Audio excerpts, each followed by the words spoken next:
The House Appropriations Subcommittee on Labor and Economic Opportunity will come to order. Mr. Clerk, will you please call the roll?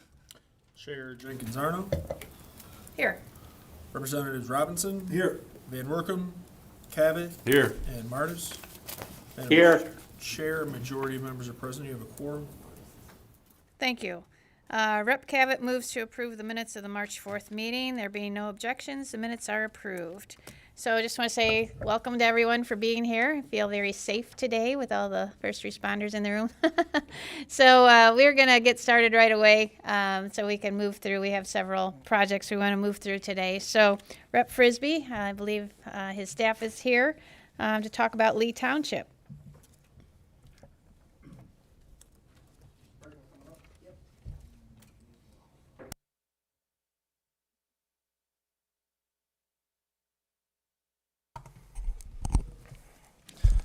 Good evening, members of the committee. Thank you so much for allowing us to speak today on behalf of our LDSI request.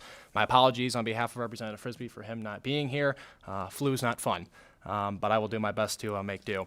The first LDSI that we're going to be testifying on today is for $250,000 for Lee Township.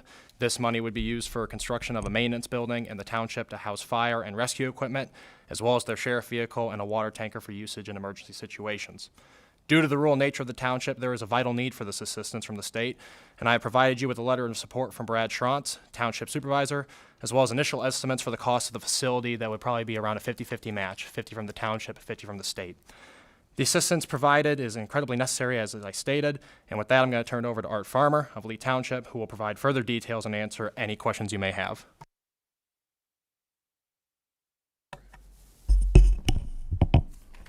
Here. Thank you for taking the time today to hear this. I'm Art Farmer. I am the past supervisor of the community, Lee, and deputy supervisor now, filling in for Brad Schrantz, who is out of state. It is critical to the services that are going to be provided in the township. We have no other structure on our property other than the town hall. We have 2 cemeteries that we can't even get equipment because it would have to set outside all the time. So we've been contracting that out, and there were hopes that we could eliminate a cost by doing it with a sexton at the time that we would need burial or maintenance done on the ground. Public safety is very important to us. We have a lot of ground that is being farmed. We have a lot of ground that is muck, and muck does burn. I have been farming in that community since 1970, and I had a fire on the muck ground, and I lost approximately 3 feet of muck by the time they was able to get it out. It burned all summer. And I think that probably the main reason they got it put out was winter and fall rains. That helped. We also contract with the Sheriff's Department in Calhoun County, and we need a place for the deputies to be able to park their vehicle and secure it, and have facilities there if they need it in the community during the course of the day, and a place that they can change and house with lockers that they can secure also with their personal equipment. Is there any particular question that any of you on the panel would like to ask? I'll find out. Are there any questions from the members? Rep. Cabot? Hello, sir. Thank you for testifying today. Is there a plan B? What if you don't get the funding you're seeking? Is there a plan to move forward? Well, Plan B would take some time.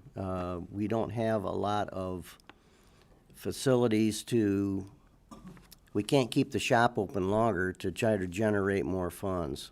So this was our first option, and so far the only option that we have for this. Okay, thank you very much. Rep. Robinson? Thank you, Madam Chair. Thank you for your presentation. So, Mike, obviously this 250 would go completely for the construction of this building, correct? Yes. Is there a an estimate or a plan, or how did that 250 come? Oh, How did you assemble there is that? a estimate quote from Exact Excavating Okay, for the building. And that's where the amount came from. And the township board has preliminarily approved them, because our other quotes that we had onto it was like 250,000 more than what this one is. okay. So after you get the appropriations, you build the building, what about maintenance afterwards? How's it stay sustainable? We've got funds that are being made available. We're in hopes that we'll be able to do the maintenance on this through a grant that we have applied for, but we haven't heard anything about it yet. Other than that, we've got people in the community that has been volunteering, and one is a certified electrician, and we use them repeatedly because of the low amount of funds that we have available. Thank you, Madam Chair. And then Representative, just to let you know as well, within that handout that says Lee Township Frisbee on it, that does have that exact estimate for you. Okay, thank you. And you said there was a 50-50 match. Where's the original amount coming from? That amount would be coming from the developer in the township, Oh, okay. so, So it's local, a Yes, local it's community local. is stepping forward to help out with this. Yep. That's good. Can I ask one more question? Yeah, go ahead. Your answer made me curious. Did you look into why the other quotes were more than double in some cases? I don't really have any mindset as to how they got that large. And then I was just going to ask also, so you already have the property if the building's going to be built on? Yes. It's not that you have to purchase anything or anything No, like we that? have Okay. we have the ground. Okay. All right. Well, very good. I think that's all the questions we have. Okay. Appreciate you coming in today. Well, thank you. All right. I forgot to mention that we do have a timer here that we're trying to stick to fairly closely so we can move along pretty quickly. We've got 5 minutes for each presentation and then 3 minutes for questions, so a total of 8 minutes. So sometimes we move a little faster, sometimes we don't, but just try to keep things moving along. So next up, we have Rep. Frisbee and Charter Township of Bedford. All right. Thank you for being here today. Didn't have to move far. Our second LDSI request is for $950,000 for Bedford Township. The purpose of this money would be for the rebuilding of Bedford Fire Station 1. This building has been condemned and must be rebuilt in order to ensure the continued safety of our community. The station is located at the center of the township and would provide emergency services to 9,000 residents. With that, because we have so many residents of Bedford here to testify, including Bedford Fire Chief Bill Woodward, Bedford Township Supervisor Randy Johnson, and I apologize, I did not catch your name. Planning Commission Chair Mike Stagg. Mike Stagg. They can speak further on the project as well as answer any questions. Thank you for having us here, and good afternoon. I'll touch on a few things here real quick. The importance of this building, we have gotten our ISO rating down to a 4. The lower the number is, the better it is for the citizens and our homeowners insurance. This is located on a central axis. In a 4-minute response time from that building, it covers 90% of the township. So it's a vital piece of property right there. The building has been condemned. We do have a request for proposal for engineering and architectural should be going out this week. Demolition of this property will be beginning this week. We temporarily, the fire truck that's there is housed in a pole barn. So on a temporary basis until this all gets taken care of. We did a needs assessment with Fleece and Vandenbrink for this station. They came back with a $1.5 million project. Our RFP will give us the hard number of what that's going to be. So this money would be a huge dent in that, with the intent of doing a bond issue for whatever's remaining on that.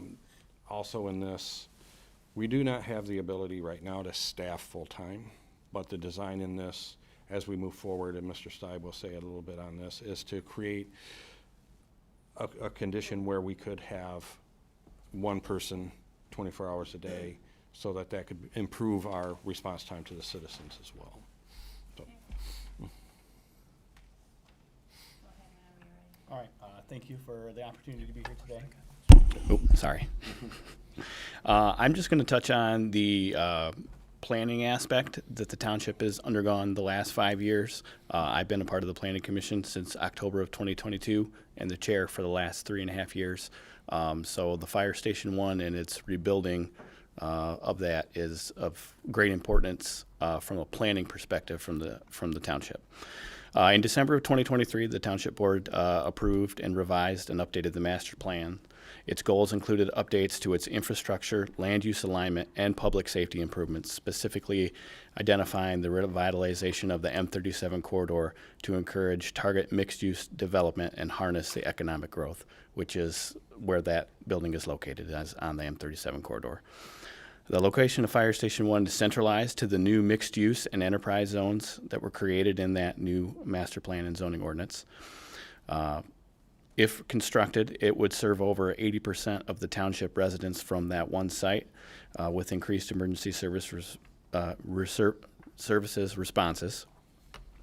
Replacing Fire Station 1 with a modern fire station would allow emergency responders to provide improved support, emergency response coordination, house their new equipment, and reinvest in our community through trainings and continued education. Development along this corridor would also create economic growth and access to goods and services for the residents of the township. A new fire station would provide critical support to that effort, making Bedford Township more appealing to both developers for both residential and commercial growth. The funding of a new fire station would reduce the financial burden for our townships, 25% of whom are 62 years or older and are largely on a fixed income. This funding would also allow for infrastructure upgrades that may otherwise be delayed or incomplete. The Planning Commission, the Township Board, are making efforts to be proactive with planning and improvements as outlined in our master plan, zoning ordinance, capital improvement plan, and needs assessment, which Chief touched on. Lastly, fire stations are a community asset that provide vital services in community education while representing safety and stability to our residents. And I would just like to add that when we were in the process of the master plan, the fire station rebuild was a very important component to trying to create our new zoning districts to hopefully, create, businesses and, access to, other things along the way. Okay, thank you very much. Questions? Rep. Robinson? Thank you, and thank you for presentation. So I want just some clarity. So you said that the current fire station's about to be torn down. Where are you guys operating from right now? the pole barn. Right Okay. behind it. We spent a significant amount of money to have an old pole barn renovated so we could put the fire truck in there. It could be heated and out of the elements so the water doesn't freeze in it. So I'm guessing that's it a doesn't, temporary- yeah. That's a temporary fix. Okay. And where did you get the 950? There was obviously quotes to, The For- 1.5 Oh, the was from 1.5. the needs assessment through Fleece and Vandenbrink. okay. All right. So that's where now the RFP is going out for all of that to see. It's gonna be probably more than that. And for some reason, if you're not appropriated the money, do you have a plan B? What is it if you do so? We'll bond the whole thing out. Thank you for your presentation. Thank you for your hard work. Thank you, Madam Chair. Rep. Cavett? How did the facility get in disrepair? Have you sought for funds earlier when there was some maintenance issues, or? There was some issues within the government agency itself. This was built in 1937, Okay. so there was a lot of, not, trying to come up with the right word. Yeah, I understand. I think you've already let me know a little there. Thank you. There was a little bit of that. Okay. Have you sought other funding? We're, like I said, bonding. There's That's not- Plan B, but I there's not mean, a if you lot reached of- out to the there's feds, not or? a lot of grants available for brick and mortar. Okay. Those, through the FEMA grant and all those things, it's very rare that you can get a grant for brick and mortar construction. All right. Thank you very much, sir.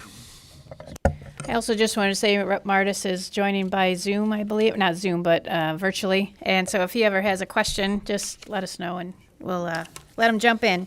So Will do, thank you. okay, yes, we know you're there. Let's see. So will this rebuild be on the same property that you have right now? So you're not purchasing any property or anything like that? No. Okay. It's just gonna be on the site, just reimagined. Okay. All right. Very good. And then as far as budgeting, like I think Rep. Cavett kind of alluded to that. Was there anything that you could have planned in over time, or is this just too big of a project for the budget that you have that it would be a hardship on your general fund? I mean, as the planning commission chair, the budgeting would not necessarily be something that we're focused on, but I have been to every board meeting for the last 5 years, and I can tell you, and Randy, you can jump in if you'd like, but it would not necessarily be a hardship that the township couldn't afford in the sense of, the general fund, but the size of the facility that they need to have in order to take advantage of that, the new mixed-use districts and whatnot, certainly would be a large chunk of the general fund. And, just like every other township, there are lots of things that, roads and other capital improvement plans. Okay. I don't know All if I right. didn't really Appreciate it. answer No, your yeah, question. you did. Did you want to add anything, or? Well, thank you for letting me be here and speak. Not only would it, he said it wouldn't be a dent, but it would. Because once we get the building up there, we're gonna need other stuff to go in the building. And we're gonna need really larger than what we already have. But I did want to add to the fact that in our community, about 30% of the people are 50 years and older. And this particular facility is in the village. And down in our village, we don't get that building up there. It's going to really hurt our tax base. It's going to hurt our insurance rates. It's going to hurt people's property value. All of those things had to be taken into consideration. And the reason I did bring up about age, when you get old as me, you want to see and think that the fire department is here to save me. You want to hope that they got the infrareds, and we just seen tragedies in Michigan, that people are being found now. And it's these guys here that can find us. And old people, when we pay your taxes, we worry about, can you save my life? Old people and younger people should worry about, can you protect my property? So these are the things that I come here asking for help for. To our township was a population of 10,000 people. We have 3 fire stations, 2 operable, but the one in the village where I just described to the people that are down there, they need this. Okay, thank you very much. I think that's all the questions we have, so I appreciate you guys coming in today. Thank you. Appreciate it. All right. Rep. Frisbee is up again. His staffer is here on his behalf. And next up is Penfield Charter Township. Whenever you're ready. All right. Welcome.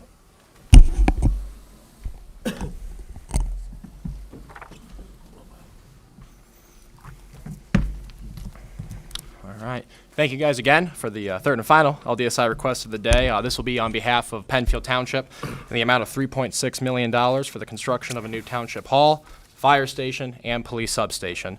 Similar to the last building you guys just heard about, this current facility was built long ago, in 1951, and cannot meet current emergency response and needs. Their project is scheduled to begin April 1st with an estimated timeline of 18 months for completion. I have attached in this form right here an overview of the project, as well as a budget, as well as blueprints and what the design would look like. The project funding would reflect a 70-30 allocation, with the state providing 70% of costs and the township providing 30%. And for further information, I just wanted to pass this on to Penfield Fire Chief Jeff Bammer, as well as associates of the public safety departments. Hello. Well, thank you for allowing us to present our request for the new public safety facility. As the representative said, our building was built in 1951, and it was built to house 1951 fire trucks. And there's no way we can retrofit. Well, it'd be difficult to retrofit that part of it.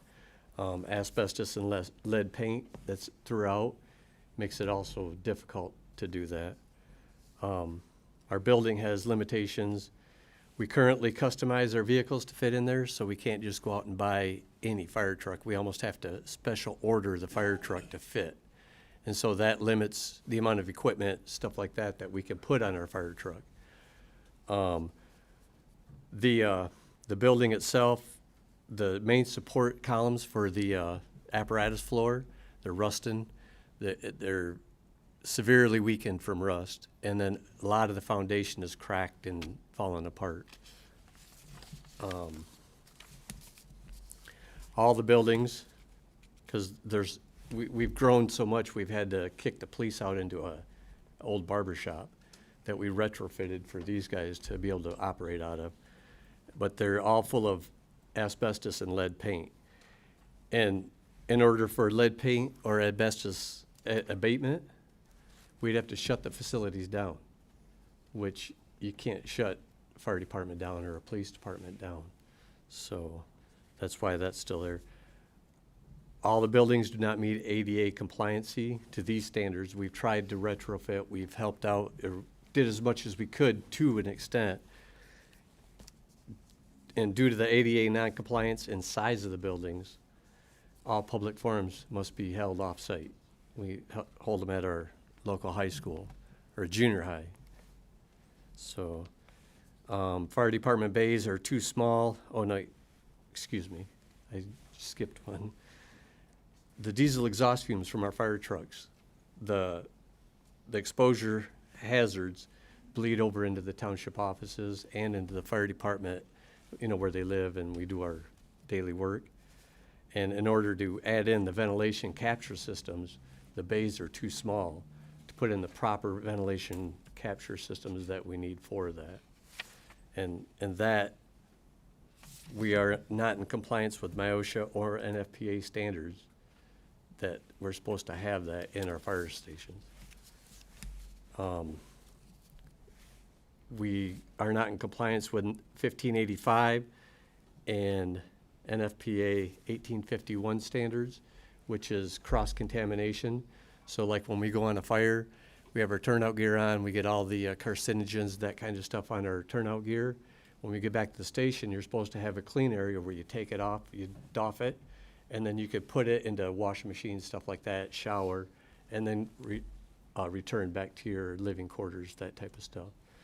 So, as far as the police department goes, it was retrofitted from a barber shop into a substation.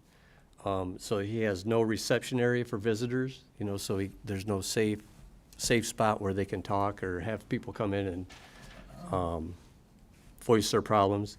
There's no supervisor office, gender-specific locker rooms. There's no interview rooms, and then his armory and evidence rooms are not properly sized. He has them in place, but they're nowhere near what he needs to do his operation. Our project cost control measures, the land that we're projecting this to go on, we own. It's in front of our water department, so it would consolidate the police, fire, township hall, and our water department also. And we do have architect drawings and been in contact with the architects. It's a good investment, we believe, for state dollars and our dollars, because it'll combine all the public safety and administrative offices together. It will allow us to bring all of our buildings to ADA ventilation and cross-contamination compliance. It'll separate parking for the residents, because when the residents come into like functions that we have at the fire department, or when they come in to do their daily business at the township office, it impedes the public safety or the emergency vehicles going on calls. So, public forums we can have on site. It supports the 2024 Township Master Plan. And we do expect this investment to benefit the residents of Penfield Township and visitors of Penfield Township for many years to come. Thank you very much. Appreciate that. Yep. Questions, Rep. Robinson? Thank you for your presentation. Yes. So, you want to start building this April 1st. What are, April 1st, 2027 is but what when we're- it's being constructed, where are you guys going to be to do your jobs? We have a facility that's on Capitol Avenue. It's on M66, and it's the old Station 1. And when we did the water department, they purchased land down the street, which is closer to our business district. And there's a open field in front of that. And we've had multiple drawings. It's been since '96 was the first plan to move the fire department down there. And every time the township would try to plan that out, they just couldn't get over the hump as far as the money goes. And we believe that help from the state would help us get over that, just give us that little extra that we need to get us going. What if it doesn't get appropriated? Do you have a plan B? Yes, we are going to the feds, and we're going to apply for that, the appropriations through the feds. And I've talked to the supervisor, and we are at a special assessment, 1 for the township. And they've talked about maybe raising the special assessment because they can take it to a 5, but they said they could probably take it to a 2, bond it out, and that should cover the cost of the new facilities. Okay. Thank you, Madam Chair. Rep. Cavett? Thank you for your presentation. Thank you, Madam Chair. Just curious a little bit about Penfield Township. Can you tell me a little bit? Is it a farm area? Is it residential? Or is it heavy industrial? Or what kind of fires are you guys worried about and things there? It's mostly residential. Oh, We okay. do have a commercial district that in the master plan we're trying to build. We have 2 new buildings coming in this year, a gas station, a Johnny's Mart, and a glass company. And we're in the process of bringing in a battery storage facility, which they got 30 acres next to a substation that they're gonna bring in a battery, Connex is full of batteries, BESSes. Okay. And so we are in the growth stage of the township. All right. Thank you very much. I appreciate your presentation. Yes. So this new building would be built on a different property, so it's not, so you already own the property? Yes. Does the township already own it? Okay. And then I was wondering, does the amount of money that you're requesting, the 3.6 million, does that include demolition of the old building? Or is that gonna be taken care of, the current building, I guess, the 1951 Yes. building? That that would probably cover it. There's Besco Water, which is in our township. They're looking at buying our property. Oh, okay. And we got an open field next to our township. It's like the fire department, there's a house, and then we own more property, and they want to buy the property.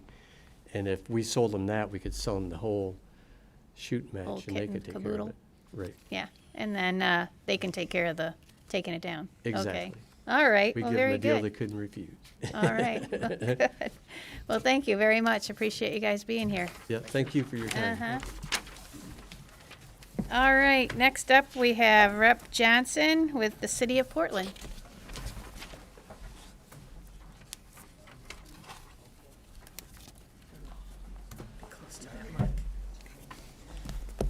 I don't know if you heard that we do have a timer, 5 minutes for presentation and then 3 minutes for questions. So give you a little leeway if you're in the middle of your presentation, but you know, That's great, You because gotta we have try to about see an the- hour's worth of, maybe not that much kidding. leeway.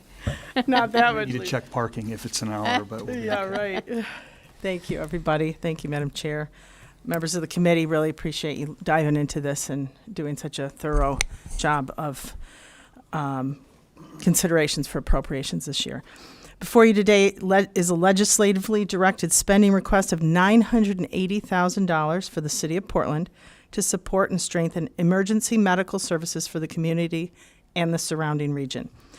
EMS is often the first point of care during life-threatening emergencies such as heart attacks, strokes, serious injuries, and vehicle crashes. In rural communities like this one, especially, timely EMS response is critical because hospitals and advanced medical facilities are often miles away. Strong EMS systems ensure residents receive rapid care and safe transport when minutes matter most. This request supports the Portland Area Ambulance Partnership, a regional system where multiple communities work together and share resources to provide reliable emergency medical coverage. Strengthening of this system protects public health, supports rural communities, helps ensure families, businesses, schools across the region have dependable emergency medical services. The use of the public funds aligns with the Michigan Constitution by serving a clear public purpose. With that, I turn it over to Portland City Manager Andrew Jimczyk. Thank you. Thank you very much, and thank you for allowing our consideration today. As mentioned, we are seeking support for our rural ambulance service. Within the city of Portland, we represent 9 jurisdictions. Currently, we work together to support regional EMS, sharing responsibility to ensure residents across municipal boundaries have access to timely emergency care. We have a cooperative model. It demonstrates a local commitment to efficiency and regional partnerships. What we are struggling with is the lack of Medicaid and Medicare reimbursement. So on an average call, our cost of service is about $700 and our reimbursement's about $400. This over time, when we see our call volumes increase, is not sustainable. And then with the rural nature of our service community, there's hardships financially for those to work forward. Everything seems to be costing more, and ambulance service is certainly a priority. Without consideration today, we're having some very difficult conversations on the local side as it relates to an increase per capita basis. So our model breaks down on about 50-50 with about $1 million budget. So half of that comes in reimbursement and half of that comes in per capita. We're seeing that reimbursement gap as our call volume increases. And so before you today is a request for some assistance. And then as we look towards more sustainable future endeavors, the demographic gap will continue as baby boomers continue to age. This is going to continue to put stress on our model with that reimbursement getting exaggerated. So we are with you today to request kind of a readiness support payment of $500,000, as well as some additional capital expenses that are included within the request. We service about 17,000 residents within the 9 jurisdictions. We're very proud of that service. We've got a very professional staff, and then to continue to point to Representative Johnson's point, having that qualified professional to get to you and make sure that you are under proper supervision getting to the hospital is a matter of life and death in some instances, and so we want to make sure that we're continuing to provide for that. Thank you very much. Thank you. All right, Rep. Cavett. Thank you, Madam Chair. Thank you for the presentation. 2 questions, Madam? Okay. Is it a shovel-ready project? Yes. Okay. Have you received any appropriations in the last 10 years? I've been with the city of Portland for 2. And I don't recall any within the last 10. Okay. Thank you. Rep. Robinson. Thank you, Madam Chair. But not for this. Not for this. Yeah. Thank you for this. What exactly will the money be used for? It would be to continue to sustain operations in its current form. So we're having a lot of local conversations about what that looks like with our partners. And so if this were not to be received, we're looking at an increase per capita. That may lose some of the member communities under our tent, which make us sustainable. And then also capital costs. So we've got ambulances in service right now, and without some additional funds, we're looking to kind of continue that continuity of service. Right. Thank you. Did I answer your question? Yes. Directly? Okay. I guess I just want to kind of piggyback on that. So you said it's shovel-ready project. So what specifically, like, are you building something as a capital project? Or are you buying or it's just for the service itself? There are some capital expenses included within the request. So that would be 3 cardiac monitored defibrillators, 3 powered cot, power load systems, and 1 ambulance remount. The total capital request is $480,000. Okay. So as we've seen those reimbursements, revenues kind of drop, we're looking to kind of sustain service. That has prolonged capital investment, and so the request before you today is partly considering of that, as well as to make up that gap for the Medicare and Medicaid reambrsement that we're just not seeing. Okay. All right. Well, very good. Thank you very much. Appreciate you coming in today. Thank you. All right. Rep. Johnson is up again with Ronald Township. My favorite township. Is it the name by any chance? Your favorite township? His first name's Ronald. Oh, very nice. There is. It was named after you, but they just didn't tell you yet. Or maybe Ronald Reagan or a few others. Thank you again. I'm here to support a legislatively directed spending request. You want to turn on your mic there? Whoops. I should know that by now. $1.2 million for Ronald Township in Ionia County to construct a combined township community center and fire station.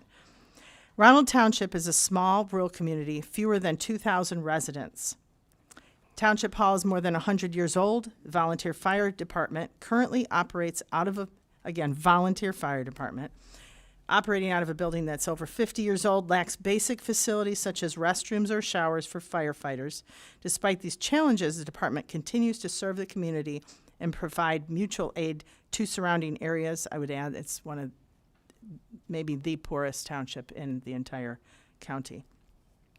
This project would bring both facilities together into one modern, energy-efficient complex that would improve emergency response, support the safety and health of volunteer firefighters, and provide a central gathering space for the community. It would create room for community meetings, youth activities, senior and veteran programs, and other events that the current facility simply cannot accommodate. For a rural township with a limited tax base, this is a practical investment that strengthens public safety while also supporting the long-term needs of the community. With that, I would like to introduce Township Supervisor Tammy Edwards and Trustee Kathy Ainsworth to elaborate. Thank you. Okay, guess I'm up. Like she said, our township is struggling. So we're almost all agricultural. We have about 1,850 residents. We have a 100-year-old town hall that has been used for multiple things over the years and has more than once become home to other critters that have helped us not keep it up. We are constantly spending money on trying to keep up the township hall and trying to keep critters out. We have a fire barn that is a 50-year-old pole barn that was definitely not built for today's fire equipment. We actually just did get a new, to us, fire truck, and it had to be retrofitted, and we had to retrofit the doors just to be able to fit it in there. So we can't get newer equipment. We can't get without spending an exorbitant amount of money. We have 4 parking spots for the whole township. Our fire department does not have a bathroom. They do not have a place to wash up. They have a literal spigot. They don't have any room to walk between the fire trucks. They have 4 fire trucks in a space smaller than this room. I guess with that, hopefully we can get a building that's bigger and more able to be usable for our constituents. Okay, thank you. Thank you again for allowing us to come before you today. Just to add a few more things, we've already purchased land, so it's ready to go. We've spent the time getting plans for a building, getting estimates for the building, so we're eventually, we're dig ready right now to go. This is the 50th anniversary year of our volunteer fire department, so it would be really great for them to, and the whole township, to be able to have a building that, we can celebrate this 50 years of volunteer fire department. The complex would not only be the township hall again, but it would allow meetings for our veterans. It would allow a facility for our senior citizens to come and have book clubs or crafting and things like that. And in summertime, a place for the kids. We've got a lot of kids in Ronald Township right now. We have some younger folks moving in, and it would be a nice, safe facility for us to be able to do something for those too.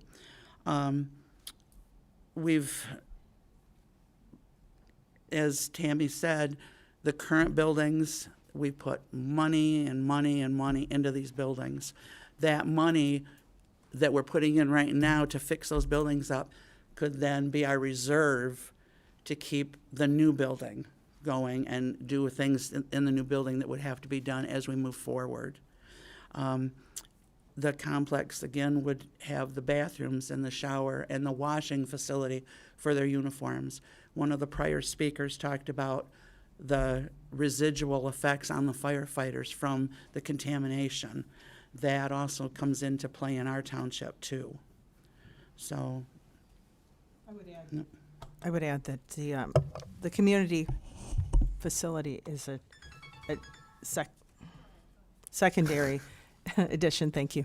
But the fire marshals, the state fire marshals' unfunded mandates currently are putting all of our rural and smaller community fire departments, paid on call, volunteer firefighters at risk. They cannot meet these demands. The least we could do is make sure they have the facility so they can chip away at some of these unreasonable demands that are very costly and I believe unnecessary, and you'll hear from me in the future about that. But thank you. Thank you very much. Questions? Rep. Cavett? You might have explained, but how many residents does your fire service serve?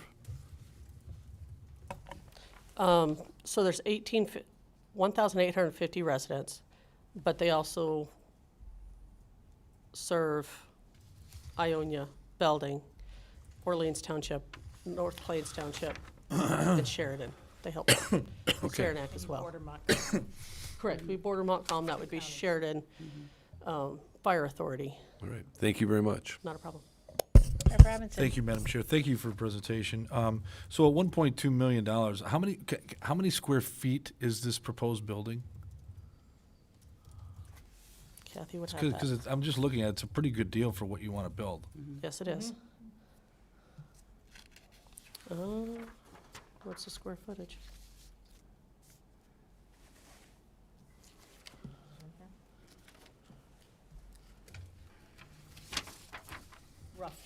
Roughly. Yeah. Let's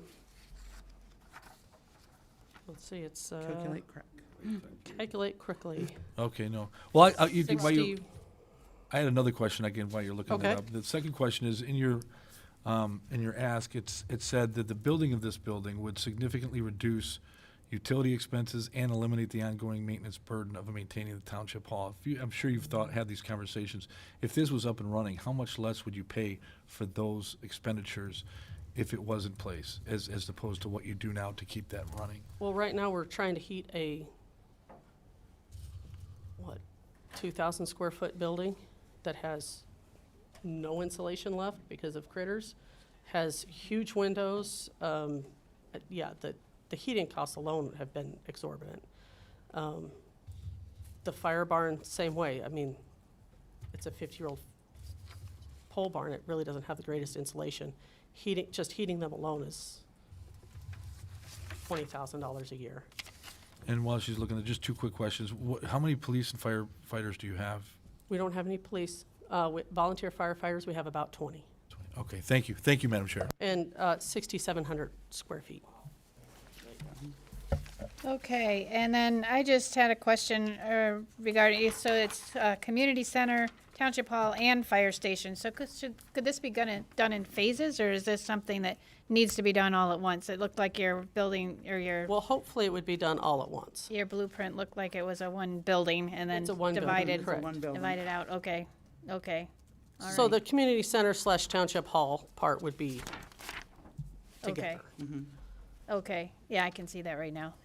It's not one of those things that you can build in phases. It's one building, it looks like, so. Yeah. All right, very good. Thank you very much. Appreciate you you. guys coming in. All right, Rep. Johnson is up again with Odessa Township. Fill it in. Just make sure you're near a mic.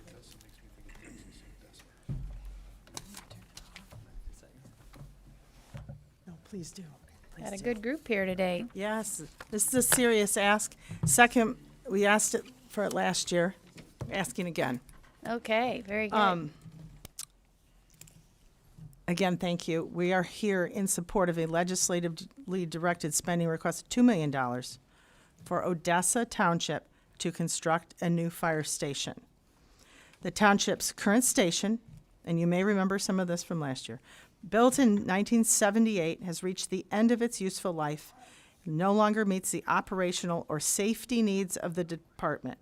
Structural deterioration, that, by the way, is obvious. You walk in there, you see asbestos and other things falling down right in there. The floor is bowed. It's bad. Buckling floors in the apparatus bays, along with limited space and outdated design, make it increasingly difficult for firefighters to safely carry out their duties, properly house modern equipment.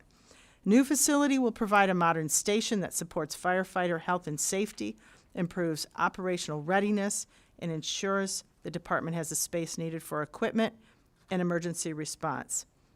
For a community that relies on its firefighters, volunteers again, paid on call, to protect lives and property, this project represents an important investment in long-term public safety infrastructure. It aligns with the Michigan Constitution by supporting a clear public purpose and strengthening essential public safety services for the community.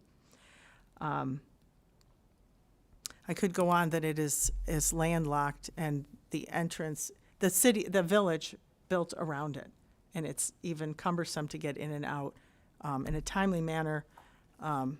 Emergencies are a little bit at risk because of that, the whole pathway of getting in and out. We have demonstrations here. Sharon Rohrbacher, Township Treasurer, is here with Chad Perkins, Fire Chief, and Alan Barron, Trustee, Correct. and Lisa Williams, Clerk. Serious about this ask. Thank you. We're here to ask for your assistance in the Odessa Township Fire Station and Training Center. We are dedicated to building a fire station and training center that will serve the greater community while meeting the state and industry standards. It's a critical public safety concern for our firefighters and first responders. The current fire station is 48 years old with no ventilation, structural deterioration, buckling cement floors, mold, and plumbing issues. The building no longer meets any modern health, safety, or operational standards, and because of its proximity to the railroad tracks and adjacent permanent road closure, and the fact that we lease the building, we cannot bring it up to current health and safety standards or reduce the negative impact of that closure. The new station will address proper decontamination zones. It will have advanced exhaust capture systems and modern air handling, heating, and ventilation. We will be protecting our firefighters who are protecting our community. This project will improve emergency response for Odessa Township for multiple communities and serves far more than just our residents.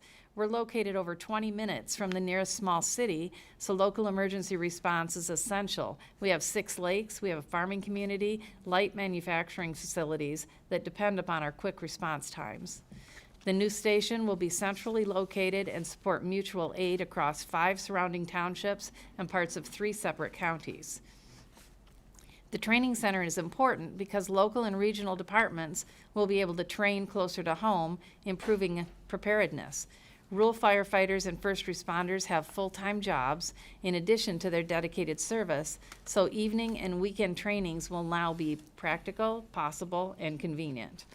And this project is shovel-ready. We've been working hard on this. It will move forward immediately once we've secured the funding. We already have our land acquired. The floodplain analysis, soil borings, and site studies are completed. Our architect, financial planner, and bond counsels are all engaged. There are no major planning barriers remaining. All we need is requested money to make it a reality. We are committed to funding the majority of this project. The total cost is about $9 million. The township is prepared to finance the project through building and local support with a millage request. The $2 million from the state represents only a portion of our total cost. Receipt of this investment will directly reduce the burden on local property taxes while it helps accelerate our project timeline. It's a rural infrastructure rural infrastructure investment with long-term value. The new facility's life expectancy is 50 to 75 years, and partnering together with the state's $2 million investment spread across the minimum life of the building equates to just $40,000 per year investment in our community. For that investment, the state will help provide faster emergency response, safer facilities for firefighters and first responders, regional training capabilities, improved mutual aid response, and long-term public safety infrastructure. Rural communities often face our biggest challenges when it comes to funding infrastructure, and this funding helps ensure our rural residents have a modern, safe emergency facility.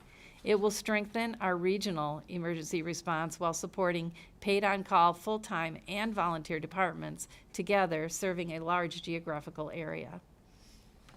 And Chief has a moment to say. Yeah, the project is shovel-ready. Land is secure. The planning's done. The community is committed and behind us. For the majority of the cost, the state's partnership would allow us to move forward with a facility that would protect our firefighters and first responders. It would serve Odessa Township and surrounding communities for the next 50 years. I would add that they have had successful fundraisers, 1 to 2 a year for the past several years. Community businesswomen and men and women and farmers have written checks in support of this. There's ongoing support for this. The need is high with the 6 lakes. The amount of potential drownings and emergencies is great, and they service the area very well that way. Thank you very much. Questions? Rep. Cavett? Hey, Chief. Thanks for your presentation.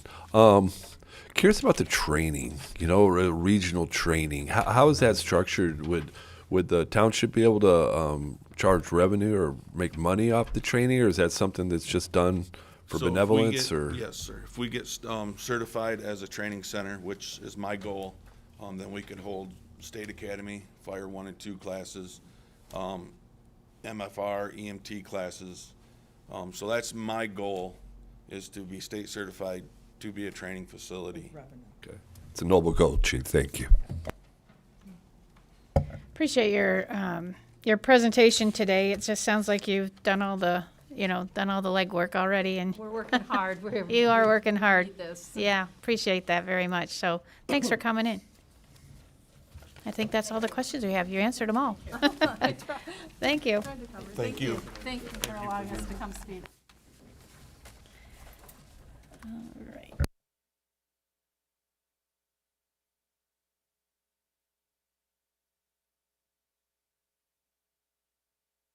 All right, Rep. Long John is next with Texas Township.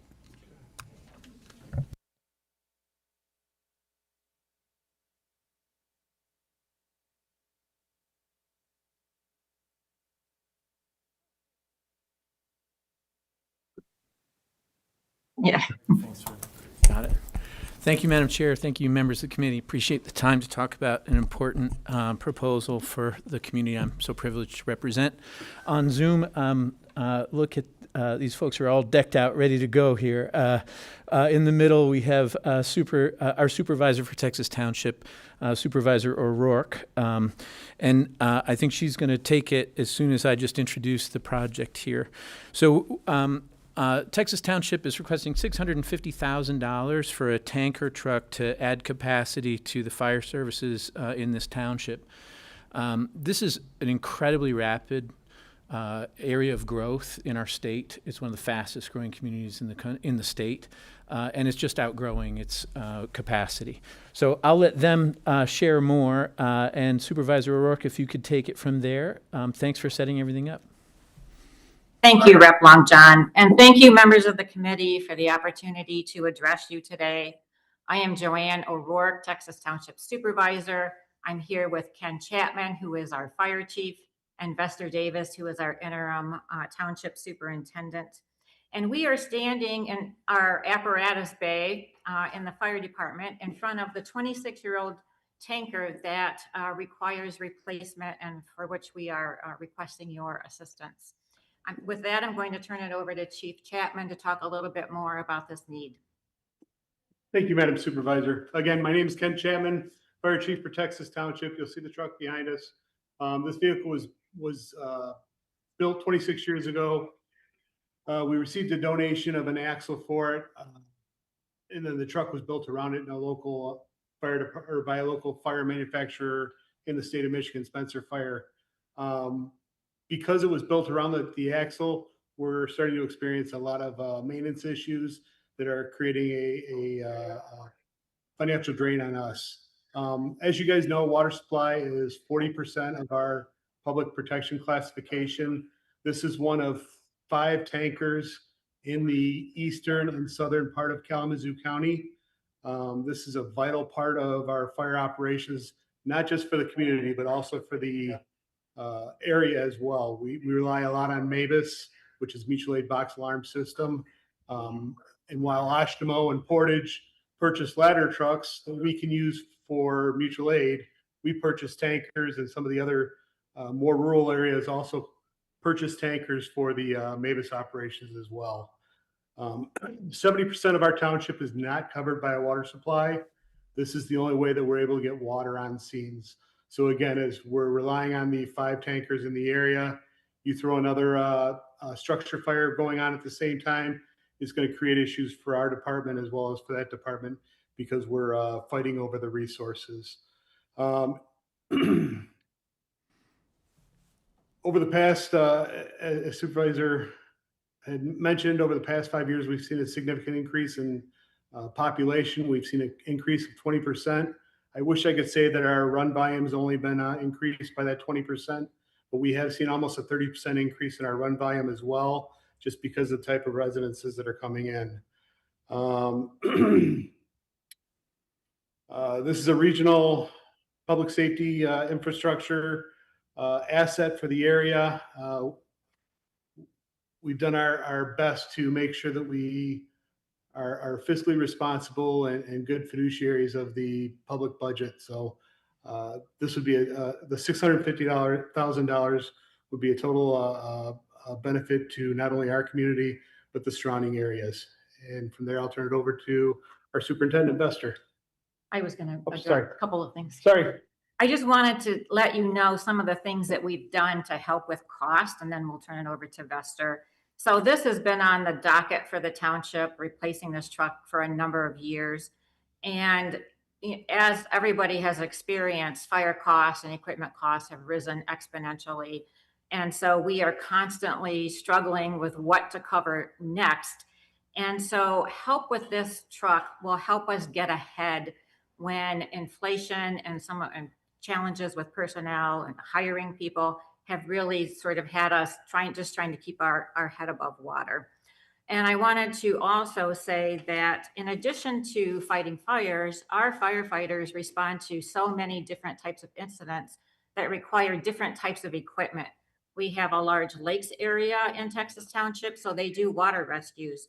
I-94 runs through Texas Township, so they respond to accidents on I-94. And in the last 2 years, this area has had 3 tornado events. On May 7th, 2024, there were Portage, Pavilion Township, and Texas Township were affected by multiple tornadoes. Last year, tornadoes touched down in the north part of the Kalamazoo County and Cooper Township. And as we saw over the last weekend, we had devastating tornadoes just south of us in Three Rivers and Union City. So our firefighters do a lot of different things like everywhere, but it's not just fighting fires, it's all of these other types of responses and the unique equipment that's required for those responses as well. And with that, I'll turn it over to Vester. Yes, and one last point financially why we're making this request is because 2/3 of our township taxes are already spent on other services that we provide to the township residents. And so with that in mind, it's very critical that we obtain this funding from the LDSI request. And last but not least, but thank you again for considering our request, and we're happy to answer any questions. And just one clarification, 60% of our local taxes, our township taxes, already are spent on fire services. So that leaves a relatively small amount for everything else. And then with inflation and the other things that we mentioned, It's just put us, in a tight spot. Further behind. Thank you Further very behind. much. Rep. Martis has a question. Thank you, Madam Chair, and thank you, Representative Longjohn, for bringing these folks along today. You said in your testimony a little bit about how fast Texas Township is growing. So I'm curious if the supervisor could talk a little bit more about how much of an increase in population you're seeing and how that really points to the need for these sorts of investments. Sure. So as Chief Chapman said, we've grown by about 20% in the last 5 years or so. And importantly for this request, we have different types of housing units. So instead of just single family homes, we have multifamily units, we have a growing business district, we have an assisted living facility in our DDA and a a memory care facility that's being built as we speak.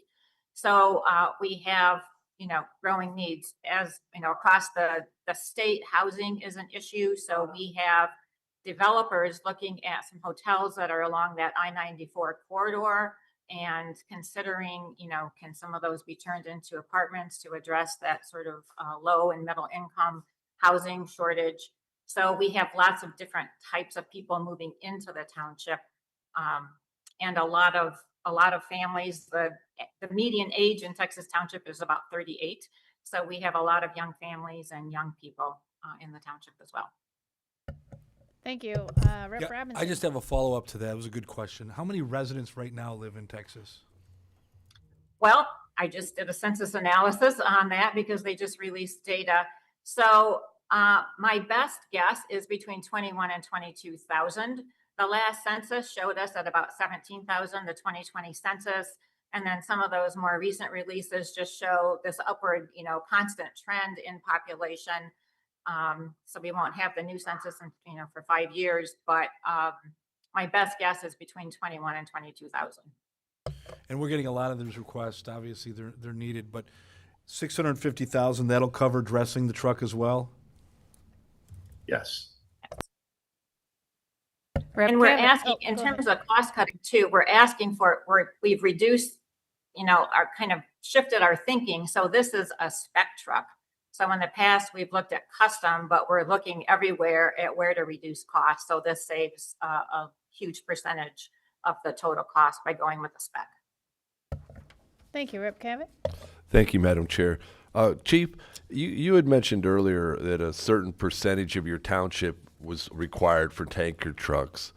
I live in an area where tanker trucks, water tankers, are very common. Do you have any part of your district that's hooked up to water mains or hydrants, or is it the majority of the township needed to be serviced by water tankers?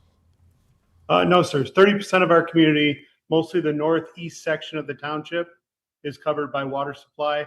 That's where a majority of our residential properties are.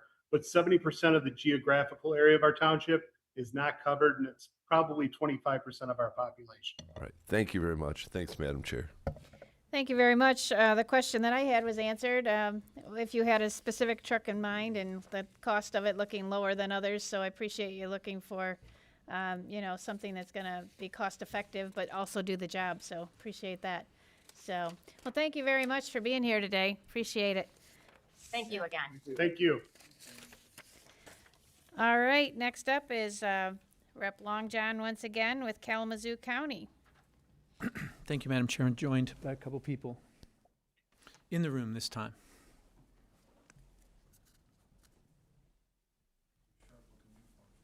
Thank you. Appreciate that.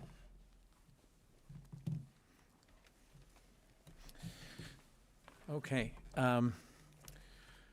So thank you again, Madam Chair, members of the committee. This request is for $2 million, co-sponsored by Representative Rogers, to fund an architectural and engineering design phase of a much-needed expansion of our jail facility in Kalamazoo County. With me are folks from the Sheriff Fuller, Sheriff's Office, and I have not met you yet. Under Sheriff Michelle Green. Nice to meet you. And so they're here to help answer questions. But this is a $2 million ask related to the upgrades that are needed to keep the jail up to code, but also for safety and staff, safety of staff and inmates, to prepare for behavioral health integration and other things that these folks can talk about. Thank you. So also with me is the jail administrator, Captain Steve Beers. You're looking at somebody that's been at the sheriff's office for over 37 years. I walked in back in 1989, and the building that we are currently in had been built and was there for 25 years at that time. At the 25-year mark, the building was already outliving its life.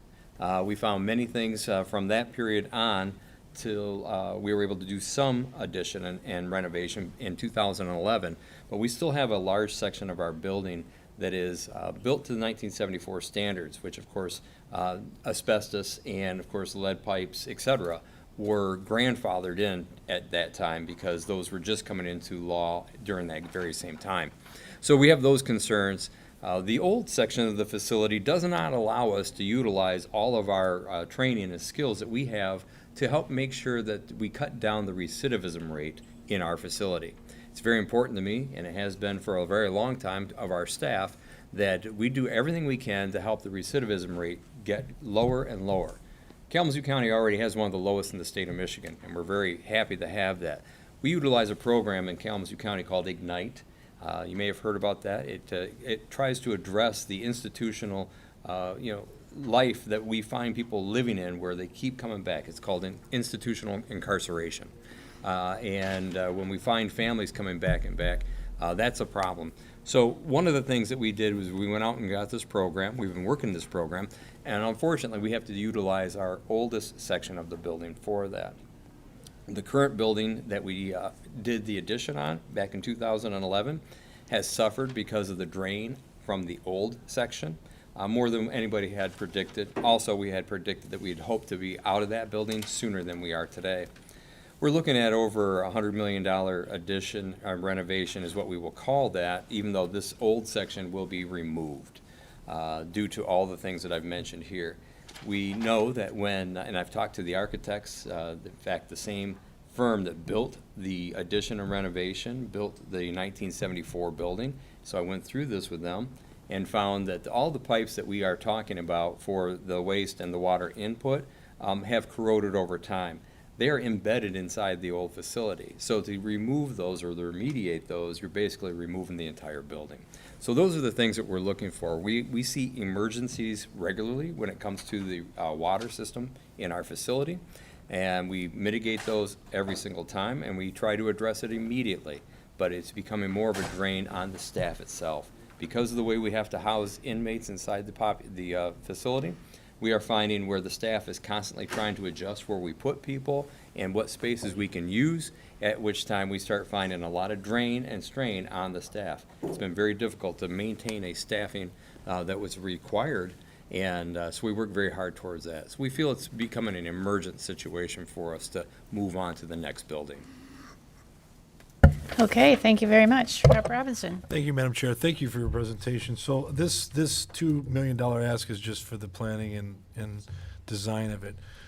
If this is approved and you move forward, like, are you gonna, I mean, obviously you won't know what's the future hold if this gets approved. Sure. So the County of Kalamazoo has put forward a plan. We've been working for years to try and come up with these plans for the future.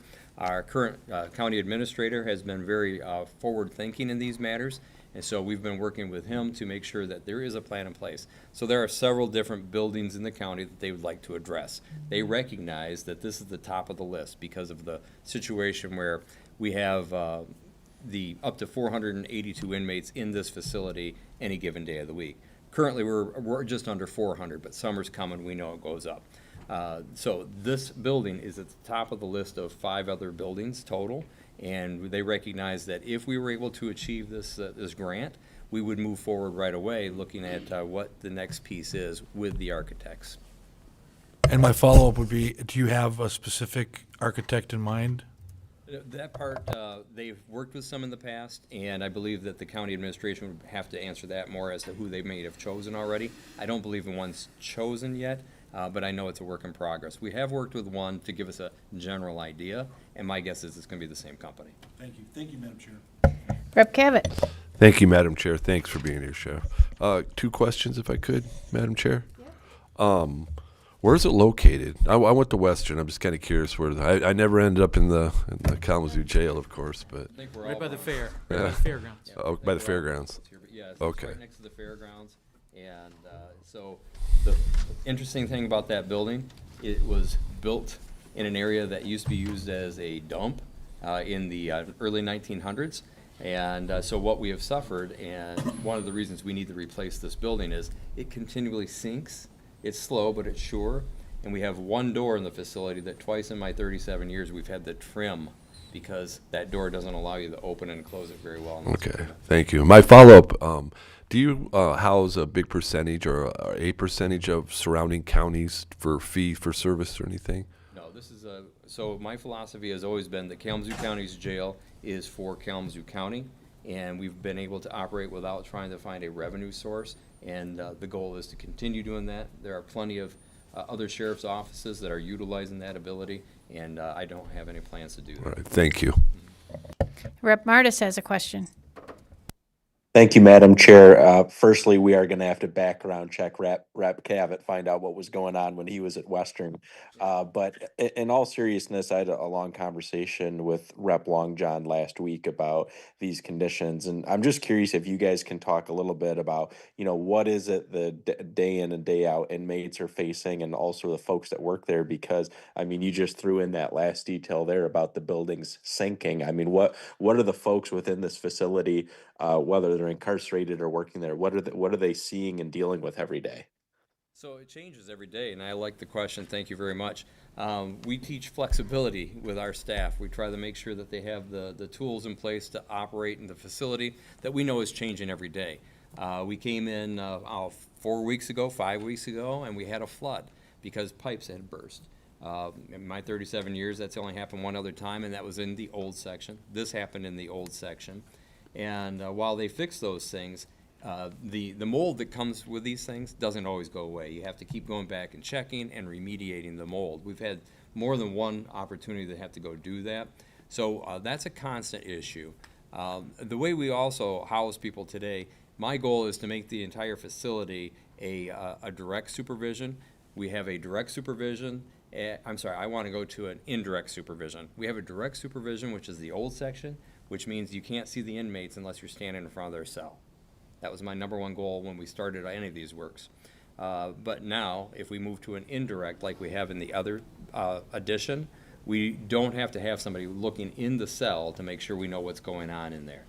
So there's always an issue where you're reclassifying people and moving them to the appropriate cells. I always equate this to basically the number puzzle. When we were kids, you had the 1 through 9, and you're doing all the moves on this. That's every single day with my staff.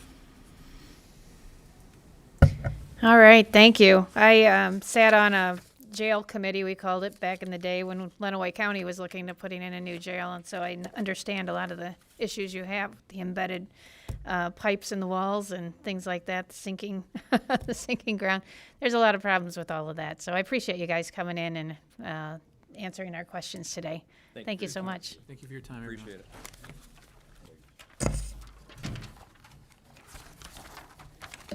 All right, next up, we have Rep. McFall with the City of Madison Heights.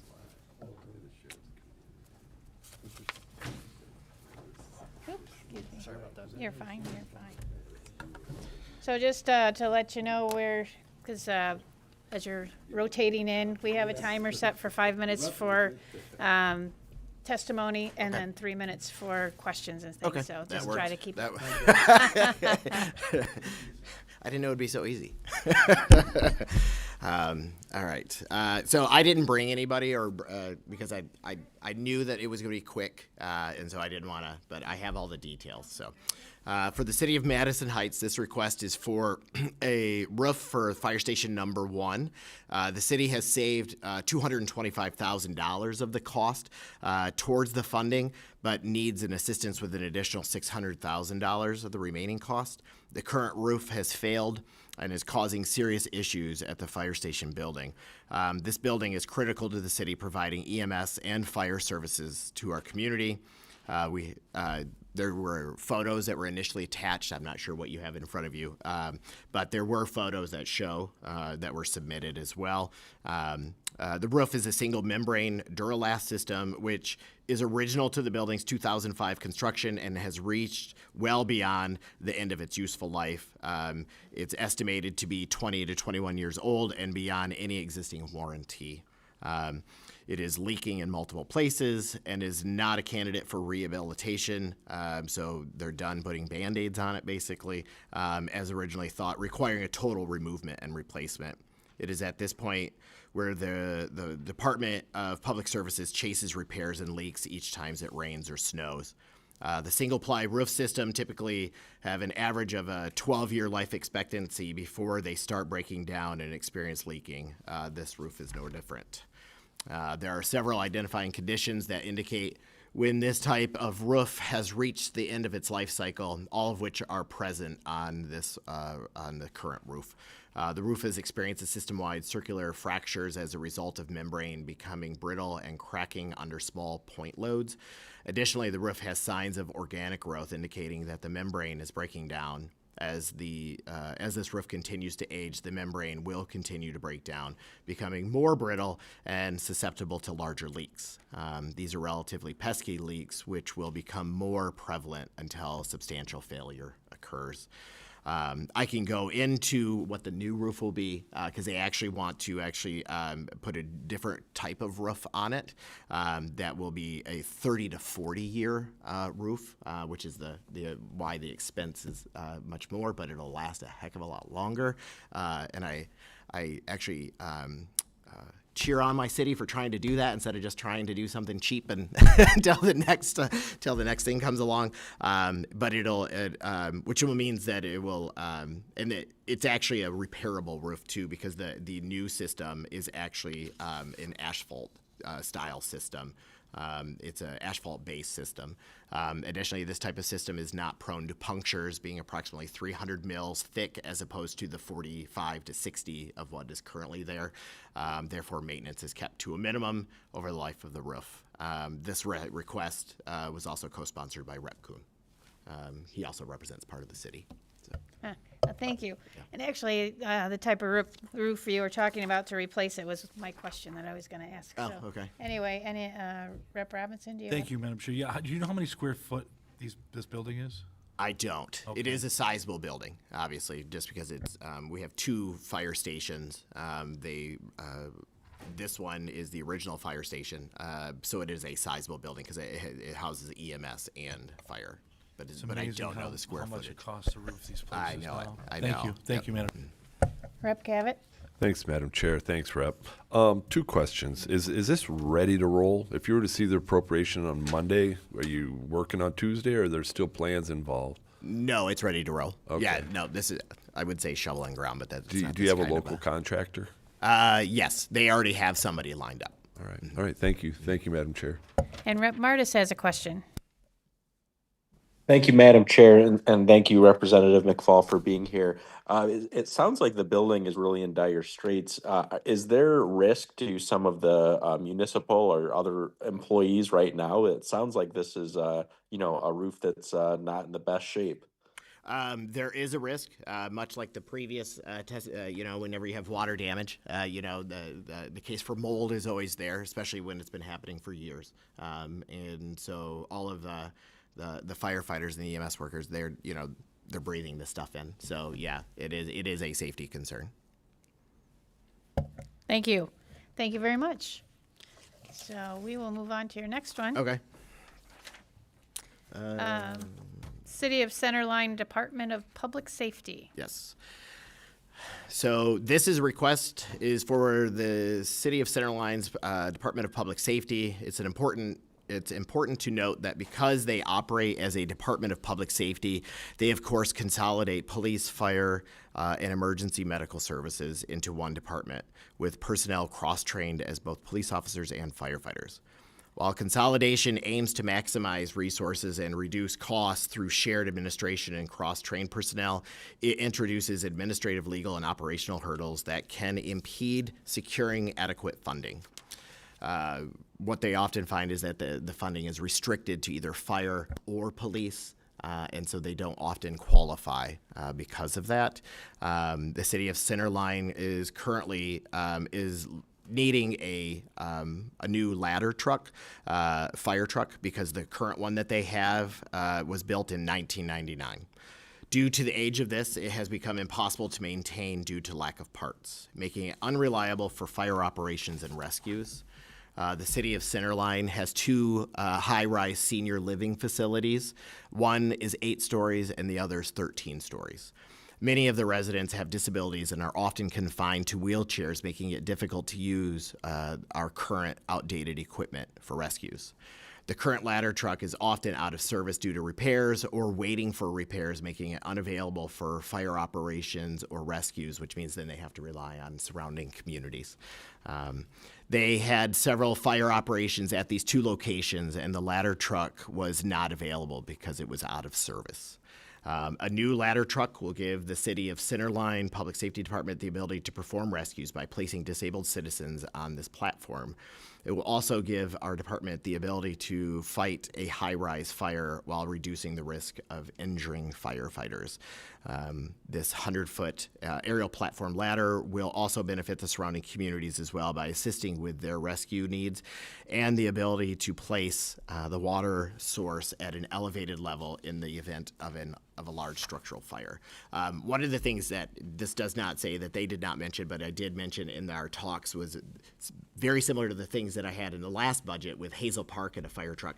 The ISO rating on the truck this truck will not pass the next rating, and which means everyone's homeowner's insurance will then go up in the city of Centerline because they are reliant on that truck. We've attached an exact quote, which you should have, an estimated $2.5 million. We did ask for 2.6, just because, as we know, the longer you're on the list, the more everything keeps going up, which that's a whole nother discussion that we should be having. But ladder trucks like this take 18 to 24 months, depending on parts from manufacturers. And with only a select few companies making these trucks, the cost can be draining on local revenue. Thank you. Yes. Questions? Nobody has questions? All right, I was gonna ask about if you had it ordered yet, or whether you're just waiting for the go-ahead with the money and then they'd order it? Yeah. Okay. They don't have the money to do it. They literally do not have the money to place the order. Yeah, it takes a while for those to Yes. come in. Yeah. Okay, great, thank you Thank you. so much. Okay, let's see, what do we have up next? You're up again. Yep. City of Hazel Park Police Department. Yes. So a few years ago, the city of Hazel Park actually received a free K9 SUV vehicle. There's an organization that provides bulletproof vests for K9s. They also did a contest where a city or a municipality could win an SUV, and our little city actually won it because there were so many people in our city of 14,000 people that reshared the post from the organization that we were able to get so much traction that we were able to win. But that was 5 or 6 years ago, and as we know, police vehicles do not last very long, especially a K9 vehicle. So the city needs to replace its current police K9 SUV to be able to maintain the service. For this, they are asking the modest amount of $70,000. The vehicle can be purchased, delivered, and outfitted in 1 to 2 months. The existing vehicle is reaching the end of its functional lifespan, and a properly functioning vehicle is critical for the safety of the police handler and the dog. This program requires it to be specifically outfitted vehicle, more than what would typically needed, obviously, for a police vehicle, just because it houses the K9.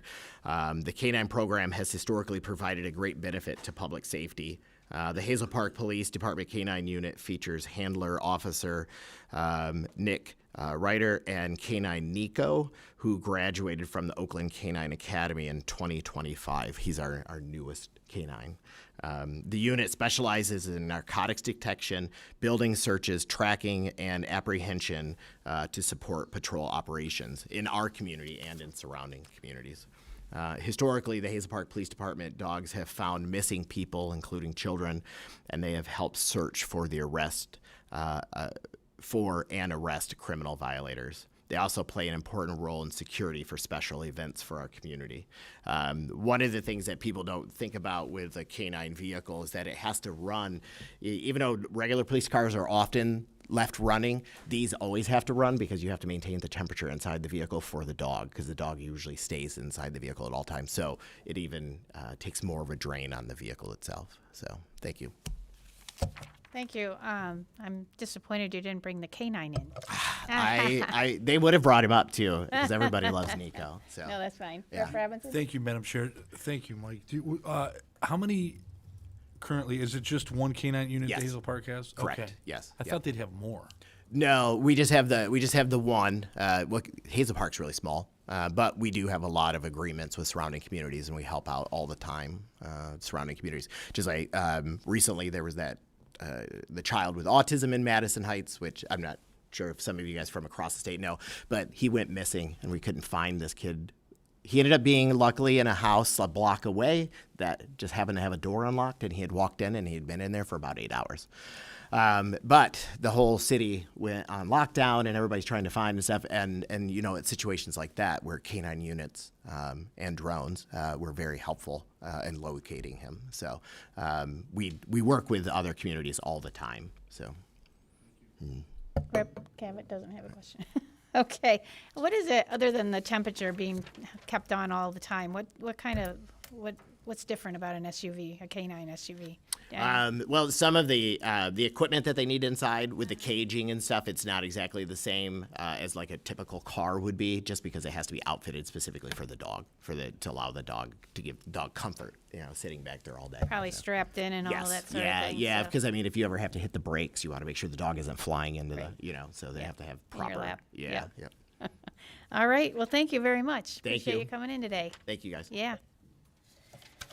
All right. Next up, we have Rep. Miller with Milan Area Fire Department.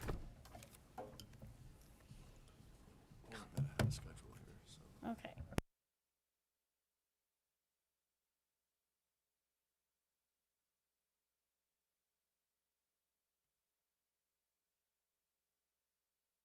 All right, just to let you know, we do have a timer set, 5 minutes for presentation and then 3 minutes for questions, so just trying to keep things on track.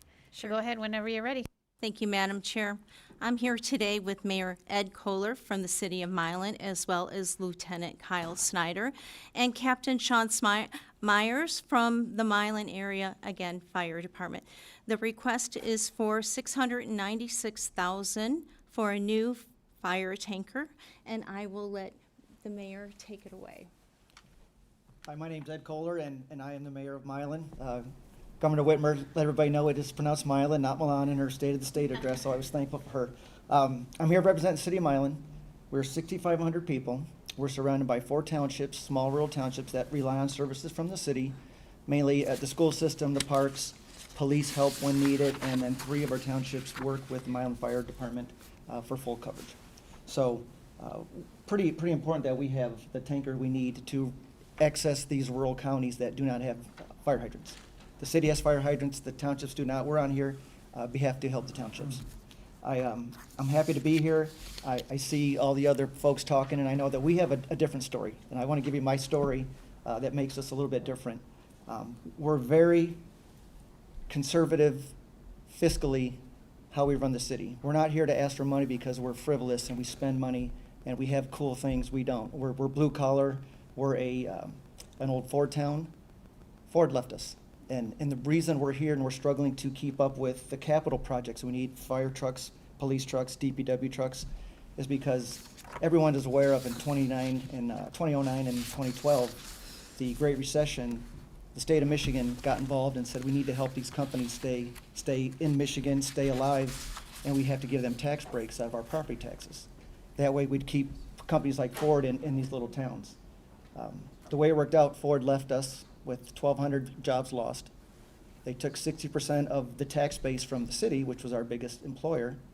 They took 99% of their water usage, 99% of their sewer usage, and all the restaurants and shops around them closed down when they were gone. So the city of Milan has been struggling for 15 years to get out of a hole that was forced upon us. I feel we've done very well. I came in 4 years ago, and I dodged the city of Milan before it was a cool thing. We went through and got rid of every bit of waste so we could try and get these guys caught up on the equipment they need. Same with the police department, same with the DPW. We saved our water fund from being taken over several years ago by the state. We've saved our sewer fund. We've saved our pensions. We've rehired police that were laid off. We've rehired firemen that were laid off. And we feel we're doing a really good job of keeping Milan safe with what we've been put up against. Roughly, it's about $400,000 a year in total revenue loss. So 15 years, that's $6 million that a small town, rural community has to come up with that kind of funding. I feel we've done very well keeping the lights on, keeping everybody safe. We've not kept up with capital. I'm here with two of my guys. They've had a tanker truck that's 6 years past its prime. The last guy said it's 20 years, so we're on 26 years. It's past its prime and it's not safe anymore. We've got the next tanker, not the tanker, it's another apparatus that is 20 years old, and we're looking at needing to replace that in the next few years.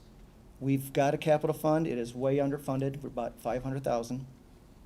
We all know the costs are going up for these apparatus. We need to replace 2 in the next 2 years.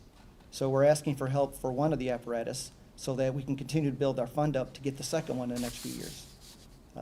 Our roads are bad. They're, third world secondary roads. Our water mains are bad. But our number one concern is safety. We have got to get these guys the equipment they need. We'll work on the roads and the water mains in due time, but right now it's all about safety. Did you like to say anything? Yeah. Okay. I know we submitted. Do you want to turn on the mic right there? And there you go. I know we submitted a report. I'm sure you have it. It's a little lengthy. So in the interest of time, I'm just going to kind of give you the nuts and bolts of it. We've been, like Mayor Kohler said, we've been working with aging equipment. Our primary tanker's 26 years old this year. It's been extremely difficult for us to replace parts, get service done on it. A lot of the parts are obsolete. I did submit to you as a document that shows how many days. I believe it was 53 days last year. The tanker was out of service, just waiting on repairs. And then our other apparatus, our pumper unit, 20 years old this year, and same story. It's got so many repairs it needs. A lot of the parts are obsolete. It was out of service 240 some days last year. It's been out of service every single day this year. It's just sitting there. We're a small department. We cover a large area. 77 acres. 77 square miles, and most of which is non-hydrant area, meaning that we have to shuttle water in the event of a structure fire. That's where we're currently using this 26-year-old piece of apparatus to do that. We do have assistance from surrounding departments. All those stations are miles and miles away, so in the event of a fire, it takes a very long time to get assistance. If we had something more reliable, we're learning how to combine functions where we take what we used to do with 2 vehicles and we're doing it now with 1 vehicle. This would really ease a burden for us. I'm happy to answer any other additional questions regarding the new vehicle or the proposed new vehicle that you may have. Okay. Thank you very much. Questions? Rep. Cavett? Have you sought other funding? I'm not really much of the financial person, but I do know that every year we routinely apply for AFG assistance to firefighters grants, and we have been denied every year. I know that's a federal thing. Mayor Kohler, do you have anything to add to that? The city of Milan's gotten very good at writing grants because of our financial situation. We've been able to get funding for some wastewater fixes, some road fixes, water main fixes, SEMCOG. We're looking at every form of grant money. We are working it as hard as we can, trying to help out our fire department. We're not big into the fire side. This was a chance that we thought we could get this safety part in front of you guys as our way to help the fire department. Is there a plan B, Mr. Mayor? Keep fixing it until we build that capital fund up. All right, thank you. It just takes too long. Thank you, Madam Chair. Do you have agreements with the townships surrounding the townships? Do they contribute to the? They do. Okay. Yep. And then, do you have a tanker in mind? Do you have something that you're looking at currently? And yeah, I can answer that. We do have an eye on a tanker that's built here locally in Michigan. Or actually, I'm sorry, it's not built in Michigan, but it's through a company in Michigan, CSI, there in Grayling. that's available soon. It's in production right now. It kind of fits all of our specifications that, our needs, so to speak. It's a little cheaper than most other vehicles around. So that, I think you have the final figure was about $690-some thousand. 696, Yeah, yeah. and believe it or not, that's actually on the low side for a tanker truck in 2026. My understanding is that if approved, this funding would go to them and be able to get the truck delivered like relatively quickly as soon as it was built. Months, I would think. Okay, very good. So, and then you say the average length of time for a tanker is? What's So we normal? try to comply with the NFPA, which sets the standard for the firefighting industry. Not sure how familiar you are with it, but Not very. frontline apparatus, which this would be considered a frontline apparatus, is technically outdated after 15 years, and it's supposed to be moved to secondary or reserve status. We still use the thing as frontline after 26 years. And so it's also worth mentioning that in order to keep this truck compliant, we would need to upgrade the lighting package, put chevron striping on the back because we use it on the road sometimes, and it's unsafe in that way. To maintain this truck and do all the necessary repairs, if we did not get the funding, would cost us many thousands of dollars just to upgrade this truck that's already, according to NFPA, out of date. Okay, all right. Thank you very much. Appreciate you guys coming in today. Thank you. Thank Thanks you. for having us. Thank you. All right, next up, we have Rep. Rangus with Scioto Township.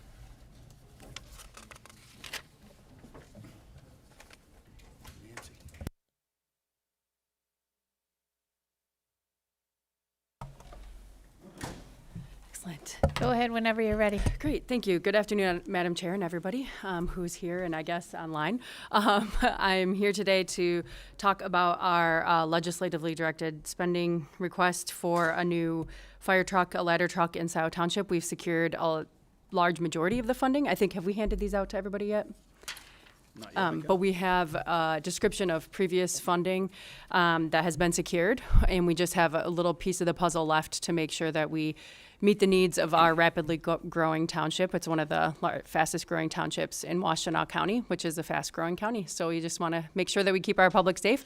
And I'm here with the chief, who can give you a lot of details and answer a lot of your specific questions that I, a public health professional, do not know the answer to. So thank you. I'll pass it along to him. Thank you, Representative Rangens, Madam Chair and committee. We started this project probably about 4 years ago. We had a citizen-led committee evaluate fire needs within the community. They recommended the need for a fire station, a second fire station, as well as a ladder truck for the community. We've worked through the process. 2 years ago, voters approved a millage that would help fund this project. And we went through the purchase of the property. SIO was able to purchase that themselves. We've developed architectural plans. In fact, we've gone through the bidding process, and we should have shovel in the ground in 4 weeks from today. Construction of just over $12 million for the building. We've purchased and paid for a water tanker that will support the building. And now we're down to, out of about $1.9 million for a ladder truck, we've got a shortfall about $450,000. The majority of that funding, there was a state grant 2 years ago that helped offset that cost. We've worked with developers who are bringing taller buildings to the community, who have offered funds to help support a ladder truck for that, and as well as some of the millage funding we have coming in from this new millage approved by the voters to help offset that. That said, I've heard some of your questions before. Yes, the vehicle is already on order, so we've got to find the money. The other speakers have been spot on too. 15 years, this will be a 15-year investment in the community. It's not only going to serve our community, we border the city of Ann Arbor, but to the west of the county, west of Ann Arbor, there's only one of these vehicles existing within the county. So as we come online with this building and this asset, it will be used throughout the county. So this is much more of a regional ask as well. We will house it, we'll maintain it. We've got funding to staff the vehicle, and when our neighbors call, we're going to help them as well. And I'd be happy to answer any questions the committee may have. Rep. Robinson. Thank you, Madam Chair. And I want to get into the weeds here a little bit because we've had a lot of these asks. So when you're specifically looking for a truck that fits your community, I'm sure there's times where you have to kind of like, well, this is a little bit more and maybe we don't need it as much. Could you talk about what goes into deciding what kind of truck you're going to get for your community, Sure. specifically to yours in your township? Yeah, Thank you. yeah, absolutely. So, first of all, is height. You heard a lot of speakers earlier today talk about height. We need this to reach the roof of most commercial buildings.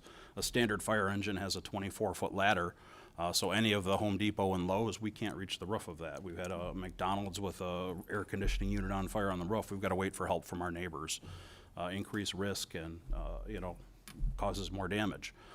Additionally, we've got to look at front offsets of buildings. So if we need to use this to rescue someone from a second floor of a residential home in a subdivision with a 70-foot front yard, a 50-foot vehicle, a 50-foot ladder is not going to work. So our community has bigger front offsets, so we need something a little bit longer. This is a 107-foot ladder. And, again, with the communities continuing to grow up taller, our biggest building right now is a 4-story hotel, but the Planning Commission is currently considering 7 or 8 stories in a rehabilitation. They've been talking to us for sure, yeah. So that is one of the needs there, and also we look at longevity. Are we going to get something that's going to serve us for quite some time? Thank you, Madam Chair. Rep. Sure. Cavett. So, two-part question, Chief. Thanks for being here. Are you guys a full-time fire department or paid on call? We are a full-time career. Okay. And will your residents, will their insurance go down with this purchase of equipment? I anticipate that. I heard another speaker talk about ISO rating. You get a certain credit towards that, and if you think of ISO as a scale of 1 to 100, you start amassing points, and the more points you get, the lower your rating goes to provide a better insurance rating score, and a lot of insurance companies use that. We get no points right now for a ladder truck because we don't have one, so that will reduce our score overall, and I would anticipate that when an insurer looks at that, they would it would affect the premium. Be beneficial. Yeah. Thank you, sir. Well, appreciate you coming in today. Thank you. Appreciate your testimony. Thank you.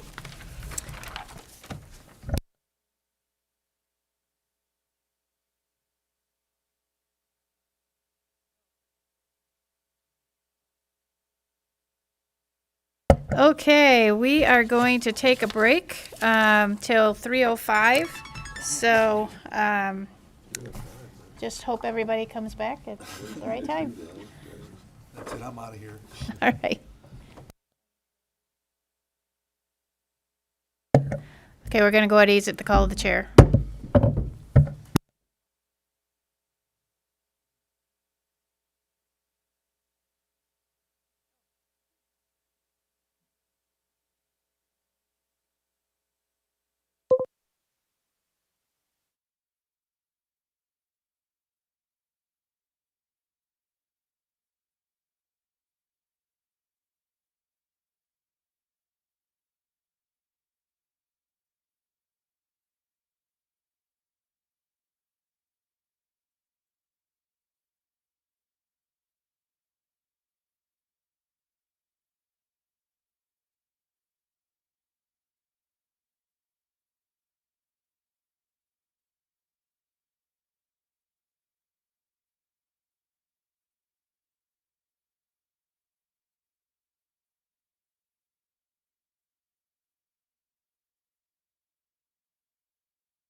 I'm going to call the Leo Committee back to order, and we will get going. Rep. Robinson is up next, and he is here with Construction Education Trust doing business as Southeast Michigan Construction Academy. Thank you for being here. Thank you for all you do for the committee, and we're glad you're here to present. Thank you, Madam Chair, and thank you, committee, for hearing our LDS. I asked the housing crisis has been a massive issue in Lansing since the beginning of the year, far longer in the state. No matter how much work we do in Lansing, however, to tackle the housing crisis, at the end of the day, homes don't get built without skilled tradesmen on the ground putting them in the hard hats.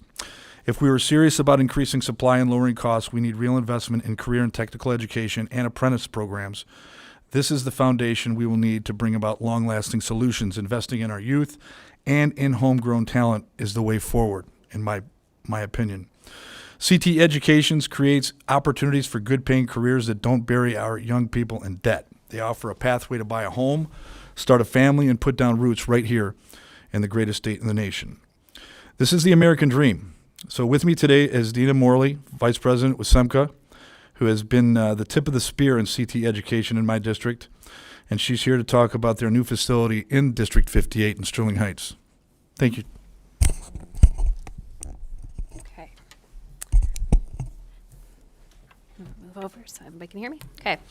Chairwoman Jenkins Arno and members of the committee, good afternoon. My name is Deanna Morley, and I serve as the Vice President for the Southeast Michigan Construction Academy, or SEMCA.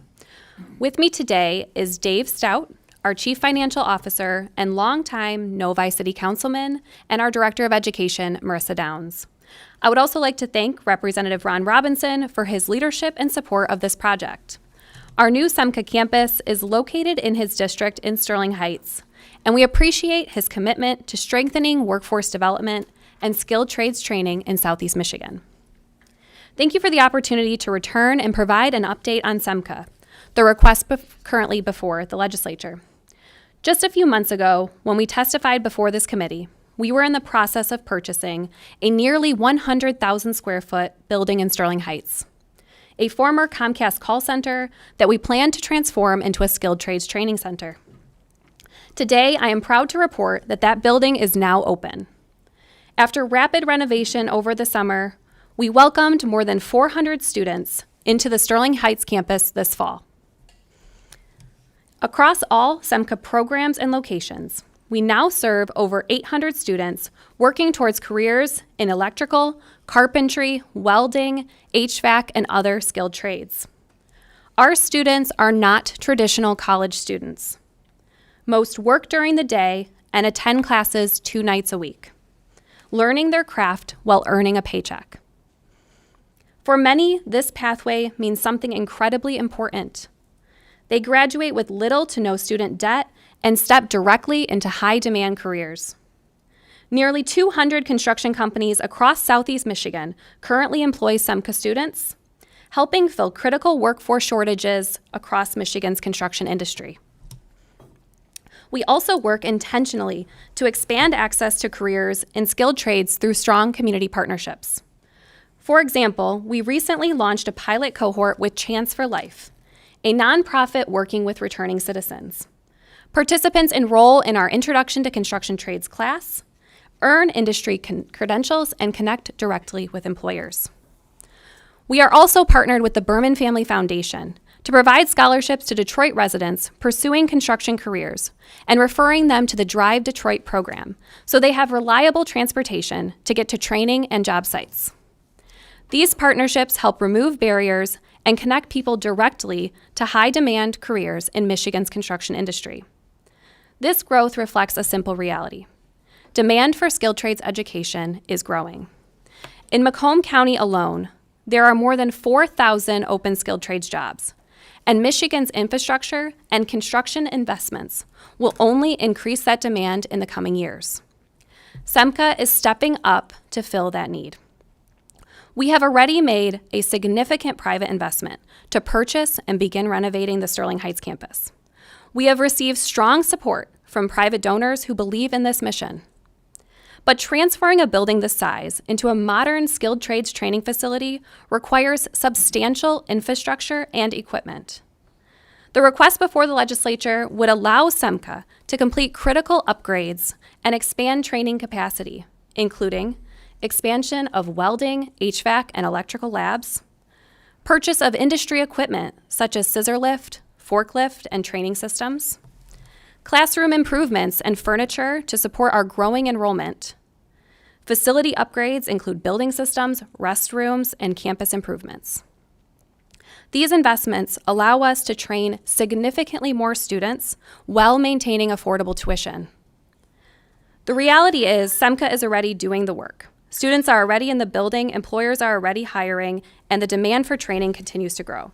This investment would not create a new program, it would strengthen and accelerate a proven workforce solution that is already delivering results.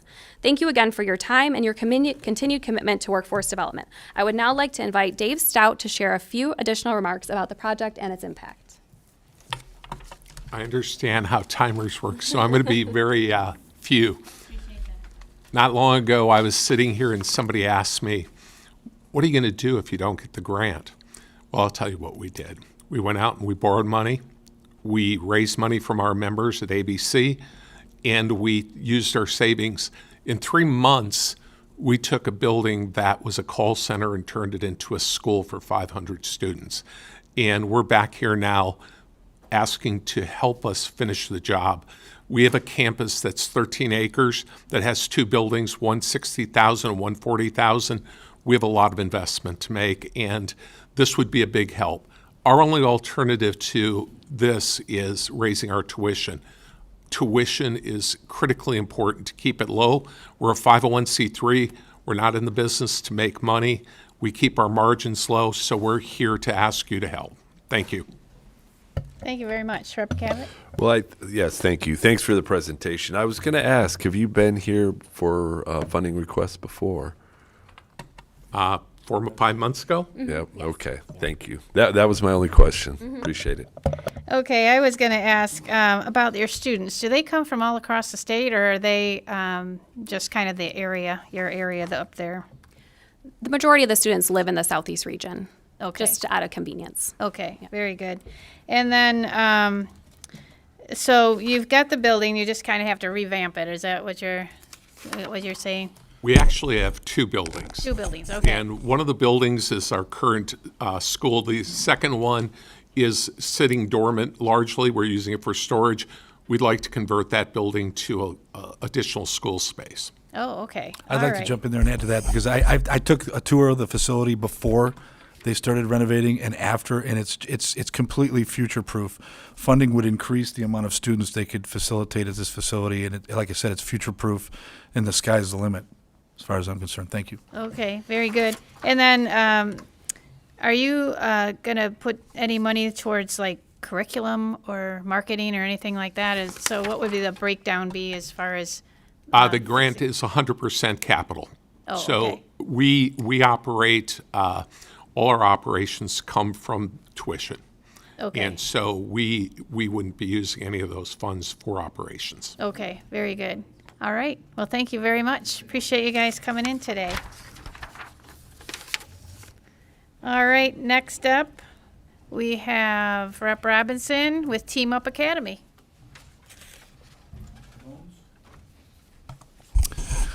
Again, thank you for considering this LDSI. To piggyback on what I was saying about SEMCA, Team Up Academy is another trade school in the 58th District.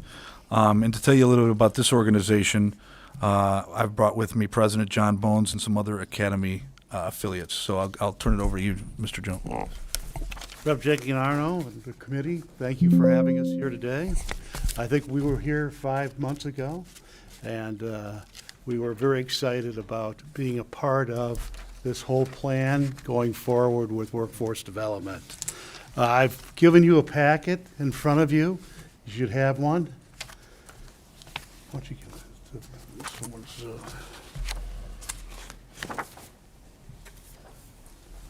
no one had. Do you have one in front of you? Okay. That includes the PowerPoint and a little description of what Team Up is all about. I started my journey about 2017, 18, and for the whole focus as an employer, having very huge issues and problems with hiring those that have not been able to get into the workforce, understand it, and have a career path going forward. And that's how Team Up came about. And it's all about manufacturing. So we participate locally with about 25 employers right now in focusing in on plant floor etiquette, understanding safety, understanding what it takes to be a good employee on a manufacturing floor. In basically automotive, aerospace, and defense, and advanced manufacturing in southeast Michigan. We're located in Warren. We have a 40,000 square foot facility there. It's full of equipment. It is totally focused in on our students learning the CNC trade and also learning what it takes to be a good employee on a plant floor. So it's a working shop. It's a for-profit shop. We happen to have the real true luck of being a part of it because the students get exactly what they need knowledge-wise from a working shop on a day-to-day basis continuously. Some of our missions going forward is, of course, equip the individuals with technical skills in manufacturing, develop the soft skills for sustainable careers and career path focus.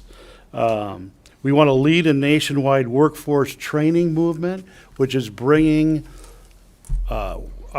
individuals from outside of Michigan, mostly transitioning veterans into Southeast Michigan, training them here, and then putting them into aerospace, defense, and advanced manufacturing. And of course, through our soft skills programs, we empower individuals and the employers to help them thrive. Our national partnerships and collaborations, we have a partnership with Serato Corporation, which runs Workforce Training Academy USA. We were able to get our ETPL December 28th of this year, so we're registered with the state. We're ready to go with Michigan Works, and we've made all the needed conversations with Michigan Works to get the ball rolling. And this will really help the individuals that are basically our demographic to have a paid vocational training and job placement. Job Corps is another part of what Serato does. They're a federal Job Corps contractor, so they run both Detroit Job Corps and Flint. We've collaborated with them to bring the young individuals that have left Job Corps into our program for 12 weeks and then get them into a career path job. Skills Passport's another one of Serato's very great programs, and those are credentials and certifications that they can get as a passport, and they, again, move through whatever their career path might be. They're certified, they have credentials, and they can get a job much easier, much easier. We have the national reach with Serato. They're nationwide, and that's helped us get individuals coming into our program from outside the state of Michigan. And then of course they also have created for us a workforce pipeline. Why you want to invest in Team Up? Well, we believe with the investment you make, our growth will be over 200% in '27, which means with the types of individuals coming into our program, we'll have at least, we believe, 35% in our second chance citizens reduction in recidivism rate. We believe will boost Michigan's population for manufacturing by 15% of what we do as individuals in our program. And with the veteran programs we have, we're taking about 85% of our veterans from the CWT program at John Diggle and getting them into meaningful employment with about an 85% goal in mind. And we're right there with the vets to date over the past year. Then our ask is all very simple. It's for technical training, upgrading in some equipment, transportation for our students, including relocation support for those coming from out of state. Our mentorship programs are very important, so the counseling that goes for that, and then tools and equipment supplies for the students. Thank you very much. If I could, I also want to brag on not just Team Up Academy, but mention about SEMCOD. What I like about both these organizations is they not only teach the trade, but they teach about how to conduct business after you graduate, and the placement percentage. As someone who graduated from Specs Howard, where that percentage of placement was so low, I'm just beaming with pride about a lot of our trade schools in the entire state, and these two are no exception, of having a high placement rate, and especially with the way jobs are now, I think that's very important. So thank you for your consideration. We have Kevin Letwin here. He's our lead soft skills instructor.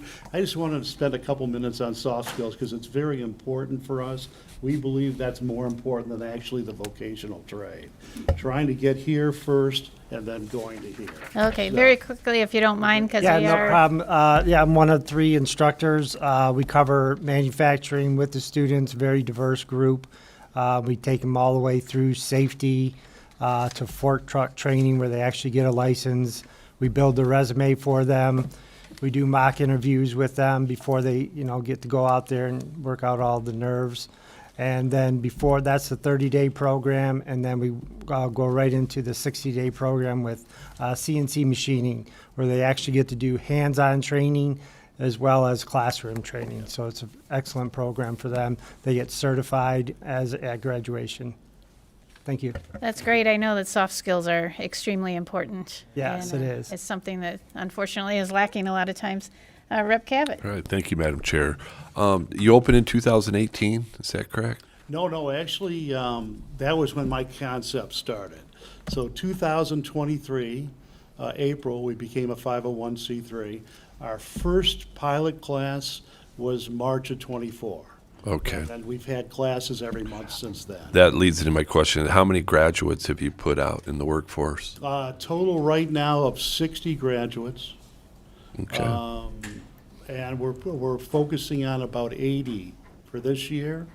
And then in 27, we're going to have a new facility in Oakland County, which will jump that up by just about double. And that's why we're showing the 200% increase. Yeah, and if I could follow up real quick, what do you make in the shop? It's an active shop. What kind? Are you making widgets or? Well, actually, we have a golf products division we just put together. So Okay. we started out with a putter. So Making like shafts and. we're actually making the putter heads. the Okay. CNC machines. So that's kind of the program has started out where I wanted to have a product for our students to make that they could make, do the CNC work, then assemble the shaft and the grip and package it, put it out onto the street, and then we can pay them to come to school. All right. Thank you very much. Okay, thanks. My question has to do with like the training, the cost, or the money that's going to training and, mentorship programs, things like that. What's the plan for sustaining that? Like we give you this one-time ask, and then how are you planning on covering those expenses going forward? Well, now that the program has started with Michigan Works, our plan is to have most of Michigan Works paying the $5,000 per employee or per student. And then we also get a placement fee from the employer. So the sustainability is right there for the cash flow side of it. Right now, we've just got to put all the parts together that we're asking for, and the sustainability will be there going forward. Okay. And have you sought funds from other places, like grants from other sources? Yes, we're working on that, and we do Okay. have donors. Okay. That's how we've been sustaining for the last 2 years or so without any money from others. So we're slowly but surely getting there, but we Okay. just definitely need these funds to get over the top. Okay. Okay. Appreciate it very much. Okay, Thank you for coming in. Appreciate your time. Uh-huh. Thanks again. Thank you. All right. Next up, we have Rep. Robinson once again with the Chaldean Community Foundation. Thank you, Madam Chair. Since the state of the state, education has been another hot issue in the state of Michigan. Michigan aims to tackle this year, I think. Today I have Layla Kello from the Chaldean Community Foundation to talk about their LDSI for their early childhood education program, which has done a lot of good in Macomb County. I know a lot of legislators like myself have toured the facility. It's quite an impressive, and I think there's actually a waiting list for students who want to get in there. But joining me now is Layla Kello from the Chaldean Community Foundation via Zoom. Layla, are you there? Yes. All Can right. you hear me? Yes, go ahead. Fantastic. Thank you, Representative Robinson, and thank you, Chairwoman Jenkins Arno, for allowing the Chaldean Community Foundation to testify on this LDSI. My name is Layla Kello. I serve as the Director of Development at the Chaldean Community Foundation in Sterling Heights. Just want to give you a little background on the foundation. In 2025, we served more than 51,000 individuals from 68 countries of origin. We assist anyone in need, anyone that walks through our door that's in need of any of the services that we offer. Our behavioral health services provided over 1,500 individual therapy sessions. We provide nearly 15,000 hours of recreational respite, skill building, and educational programming to individuals with developmental and/or intellectual disabilities. We provided more than $34,000 worth of in-kind medical services to the uninsured through a program called Project Vismutha and Chaldean healthcare professionals that are willing to give in-kind services. And then we help new Americans acculturate by providing access to resources and advocacy services. We filed over 2,000 immigration applications last year, and we helped over 278 individuals become U.S. citizens. And then we also placed over 2,000 individuals in new jobs, with 53 companies participating in job fairs. And then we also opened up our attainable housing unit in Sterling Heights as well this past year. So our core goal here is to first provide stability to households and then lead families on a path to a life independent of government subsidies. And the K-12 funding that we are talking about today focuses on that goal. And so there are four main components that we address. So first of all, we have a GDE program. And the reason for the GED program is many individuals that come to us are refugees or immigrants, and they have come to us from war-torn countries. And when you're fleeing a war-torn country, you don't have time to stop and grab your, high school diploma or your, college transcripts. And so there's no record of their education. And so in order to go to college or continue with any type of further education, they need to prove high school completion. And so that GED program for them helps achieve that. And it helps them lead or continue on with their education or with their job. Also, we have English language development. You can't get a job if you don't know English. And so that's a big component of our program. And then we also have workforce development. We've had programs in engineering, cosmetology, child development, chauffeurs, driver's licensing programs, just to name a few. And then finally, we have our preschool program, and that's for children ages 2.5 to 5 years of age. Children attend a full day of school here from 8:30 to 4:30. We are licensed to provide both daycare and preschool for this age group. And we currently have over 200 families on our wait list with 90 spots available right now. So we talked about community need, like what's the need for this service? And so a significant number of the clients we serve are unable to access or fully participate in the services we offer due to a lack of affordable, reliable childcare. CCF's intake assessments show 45% of our clients list childcare as a barrier. Our case notes also document childcare needs as a reason for missed appointments, dropped services, and delayed employment.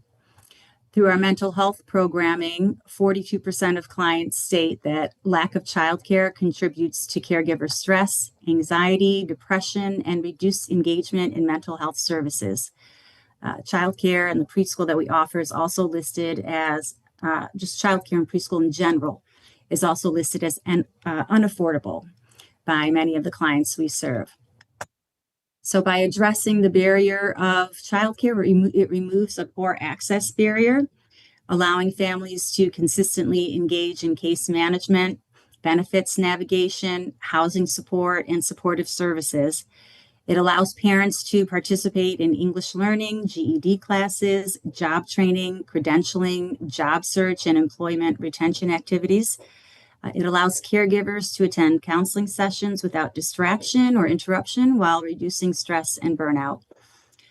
We already address multiple dimensions of stability. Childcare and preschool complements this approach by supporting both the caregivers and the children simultaneously. It supports a whole family. It's a wraparound approach by addressing the needs of both caregivers and children, strengthening program retention, improving outcomes, and maximizing the impact of our existing services.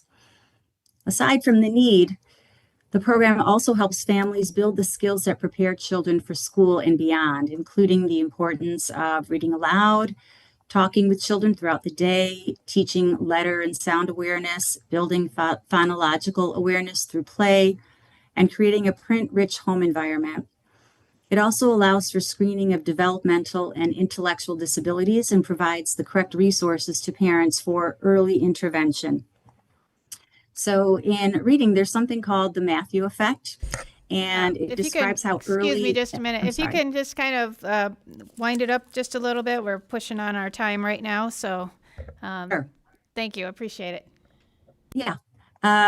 So it just states that children who learn to read well early keep improving faster, while those who struggle early often fall further behind. And we hope to address that with this programming. Thank you. Thank you very much. Rep. Cavett, any questions? Yeah.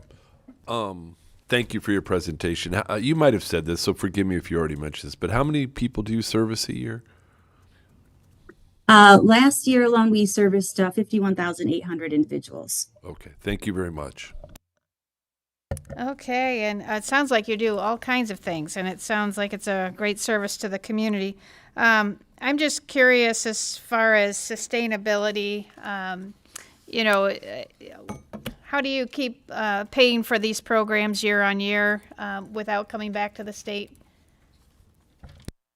Well, we're constantly, through our development team, we're constantly searching for grants and applying for different funding resources as well as individual donations.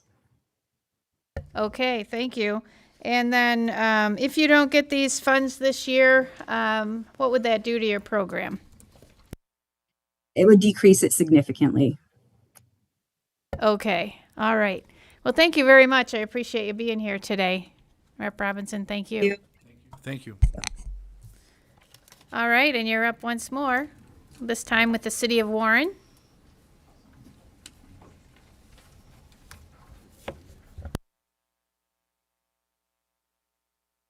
Thank you, Madam Chair. Warren is the third most populous city in our state. With that high population comes an extremely heavy caseload for its court systems. The LDSI report you seek, it seeks to relieve some of that burden, and to talk a little bit more about this LDSI is Mindy Moore and Gary Boyke of Warren City Council, and Annette Guattari-Ross from the 37th Court Administrator and Magistrate. They'll tell you a little bit more about this ask, and I'm very excited about this. So who wants to go first? Thank you, Honorable And thank you, Honorable Chair and Committee, for hearing our ask today. Our role, I'm a magistrate and I'm a court administrator, and our role is access to justice. That's our role in the judiciary, and we're at a critical point right now. We have our building is functionally obsolete. It's really to the point where we're concerned, safety concerns, concerns about, we've had to close the building on several occasions based upon safety issues. We had carbon monoxide. So the building is just functionally obsolete. It's 54 years old. And we've been trying really hard. We've been saving money for 20 years too, because it's very expensive. Obviously, the cost, the building cost just keeps rising and rising. So we've been saving. So when I hear you mention about other sources, we've been trying to save. We have the support from the city, but it's a really extensive process to build a building. I'm sure you've had other communities come before that. So we're here to ask that. You want to add anything to that? Sure. Madam Chair, honorable members of the panel, thank you for this opportunity. Just to sort of piggyback on what Ms. Katari-Ross said, the City of Warren and the 37th District Court have already committed substantial local resources toward the project. The District Court has approximately $13 million in its building fund. Am I correct in that? That is correct. Dedicated toward construction of this new facility. There's approximately $3 million in opioid settlement funds that we have now. We've received. We're anticipating an additional $5 million. So that would be $8 million that would be available to be used to support the drug court and treatment court program footprint within this new court facility. The remaining project costs will be financed through municipal bond issuance. This funding structure reflects a significant local financial commitment and responsible fiscal planning, with a request for state-supported, intended to partner with the city in delivering critical justice infrastructure. We have ADA compliance issues, and courtrooms are overcrowded. I was a potential juror in the courtroom one day, and it was packed. Nobody could move, and there was all kinds of things going on in the room that's really a distraction, and it really impedes the operation of our justice system. We have serious security concerns. We have visibility problems. We've had mold problems. There's problems with prisoner transport safety because the building is just so old. Before we had to have the sort of safety problems addressed that we do these days. Mr. Boyke is more an expert on, as a police officer, former police officer. Perhaps you want to cover that issue? Yes, I will. Turn your mic on, sir, please. Thank you. First of all, I'd like to thank you, Madam Chair, for hearing us today and honorable committee. I want to thank Representative Robinson for sponsoring us and Representative McFall for co-sponsoring. A little bit about myself. I retired from a local police department. After that, I became a court officer in federal court, and that was back in 1998. Presently, I'm what you call a contract manager or chief of police of 640 court officers, comprising of the 4 states, Michigan, Ohio, Kentucky, and Tennessee.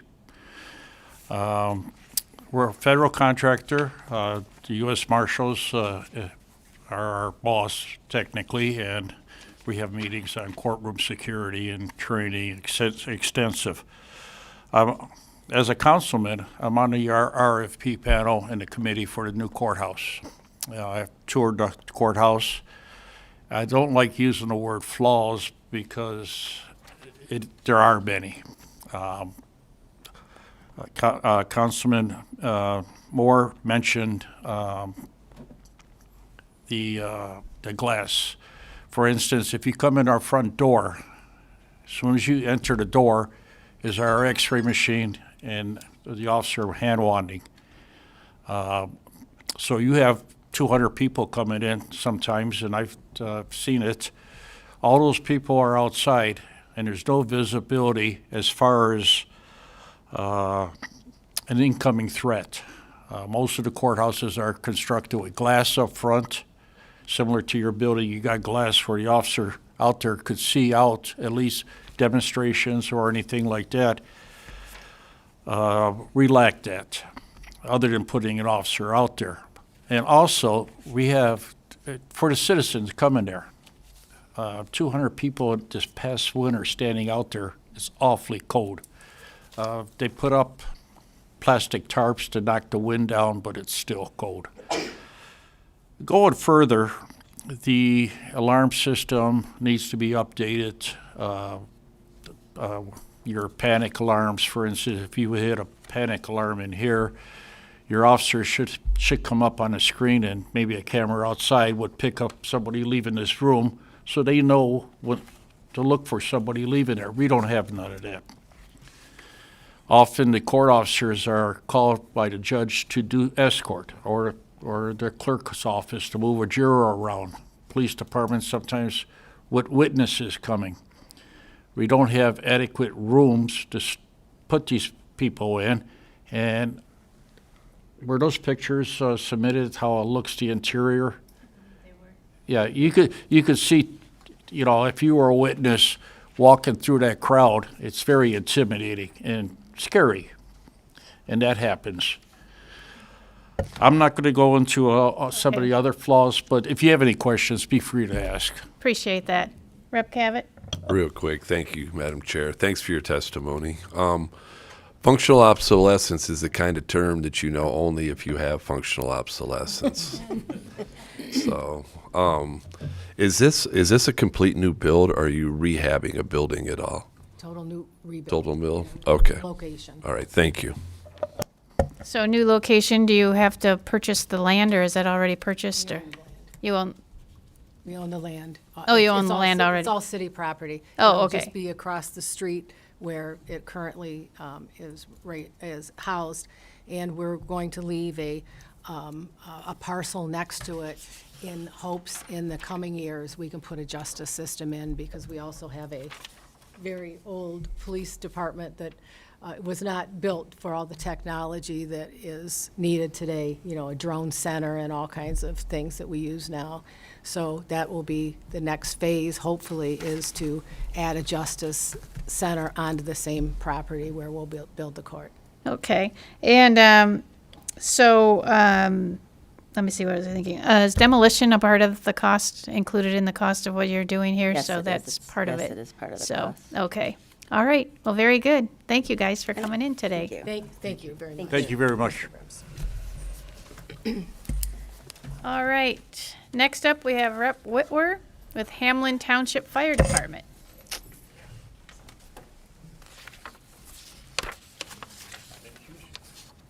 Oops, I have Hamlin Township. Thank you. Oh, I did have it. I don't know how to do it. There's so much paper floating around here.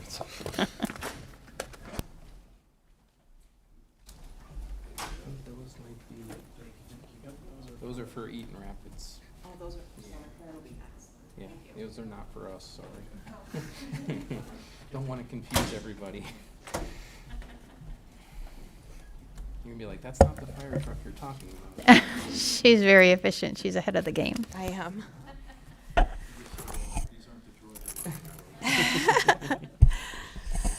Good afternoon, and thank you, Chairwoman Jenkins Arno and members of the House Appropriations Subcommittee on Labor and Economic Opportunity. I'm thankful for the opportunity to be here this afternoon to speak to my LDSI funding request of $750,000 for the purchase of a new pumper tanker for the Hamlin Township Fire Department. The Hamlin Township Fire Department covers approximately 42.5 square miles and about 3,650 people in all of Hamlin Township and a portion of Brookfield Township, located about 35 minutes south of Lansing in Eaton County. The Hamlin Township Fire Department also provides mutual aid assistance to many fire departments in the Eaton, Calhoun, Jackson, and Ingham County areas. Hamlin Township Fire Department is currently operating a 20-year-old pumper tanker that has many leaks and other operational issues that is making it difficult to operate. It was out of service for an extended period of time in 2024 due to mechanical issues. If selected for funding, the new and updated pumper tanker will allow Hamblin Township to provide better and safer service to the public. This truck carries a significant amount of water in the area that does not have fire hydrants available, so the fire department must take their water to supply with them. They also provide water to surrounding departments in the county where there are no fire hydrants. Joining me today is the Hamlin Township Fire Chief, who can provide brief remarks on the importance of this funding for the department and help answer any questions for the committee. Go ahead whenever you're ready. All right, I do just need to echo what Representative Whitwer said. My name is Francis DeVetter. I am the fire chief in Hamlin Township. I think what does make us unique in this situation is we are kind of down in the bottom corner of Eaton County, and we do touch a lot of different counties, Calhoun, Jackson, Ingham, and we assist them a lot with providing mutual aid. So this is a very... Yeah, I know. Yeah, that's not my department, thankfully. But this is more than just a service to Hamlin Township. It's a service to many communities in the area, like Representative Whitwer said. We do not have fire hydrants.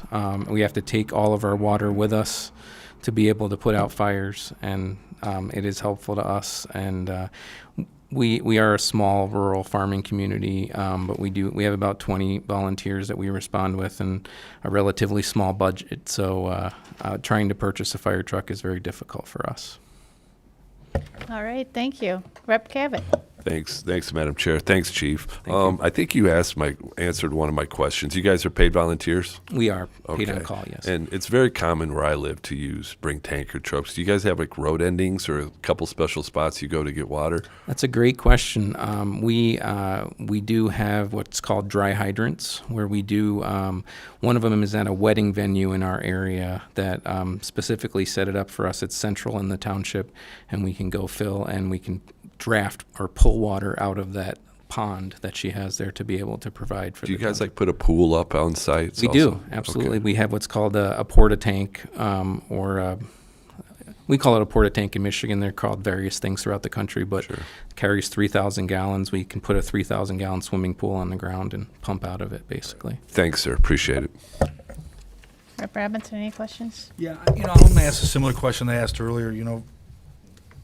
These things cost a lot of money, yeah? So what was your thought process because obviously you wanted to accommodate your community. Was there anything that you had to sacrifice, or what was your thought process when you were building this tanker?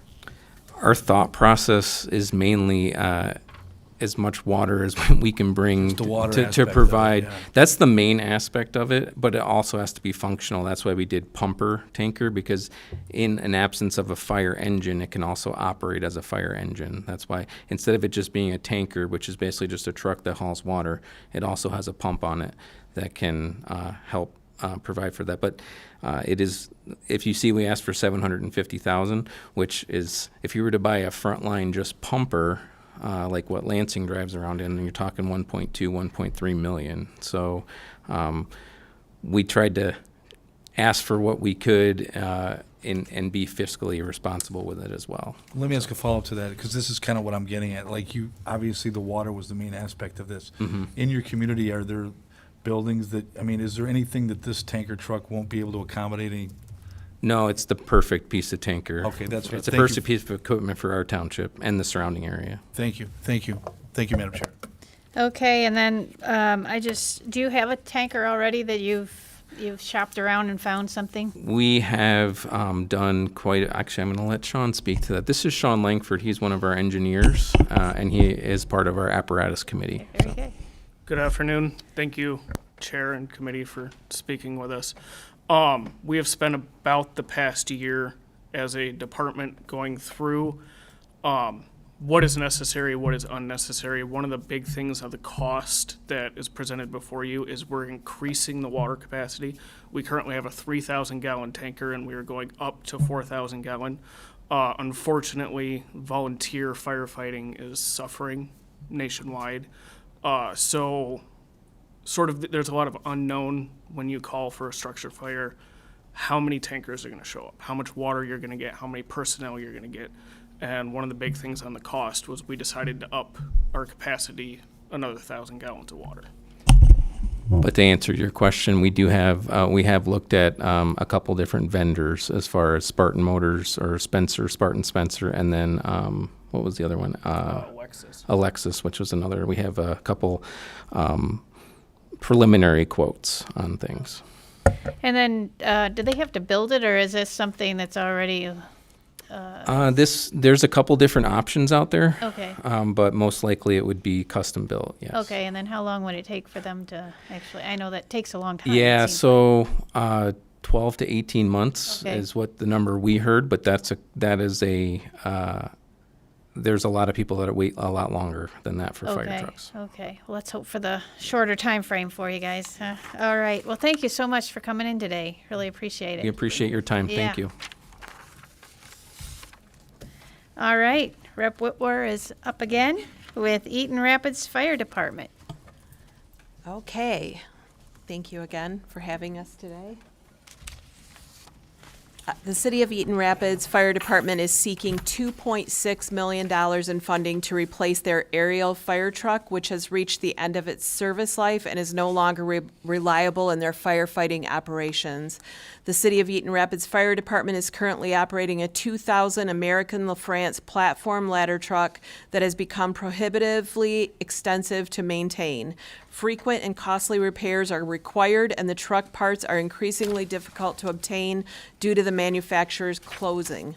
This has rendered the truck unreliable, compromising its ability to serve the city and surrounding municipalities.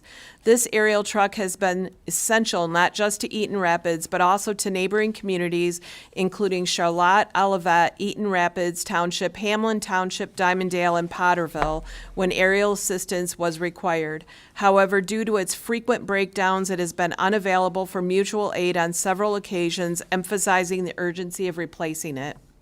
If selected for funding, the new aerial truck will be equipped with advanced firefighting tools, including water flow capabilities, high and low angle rescue tools, and forcible entry equipment. It will ensure the safety of personnel working at elevated or below grade incidents and ensure compliance with NFPA guidelines. Joining me today is the City of Eaton Rapids Fire Chief, Roger McNutt, who can also provide brief remarks on the importance of this funding for the department and help answer any questions.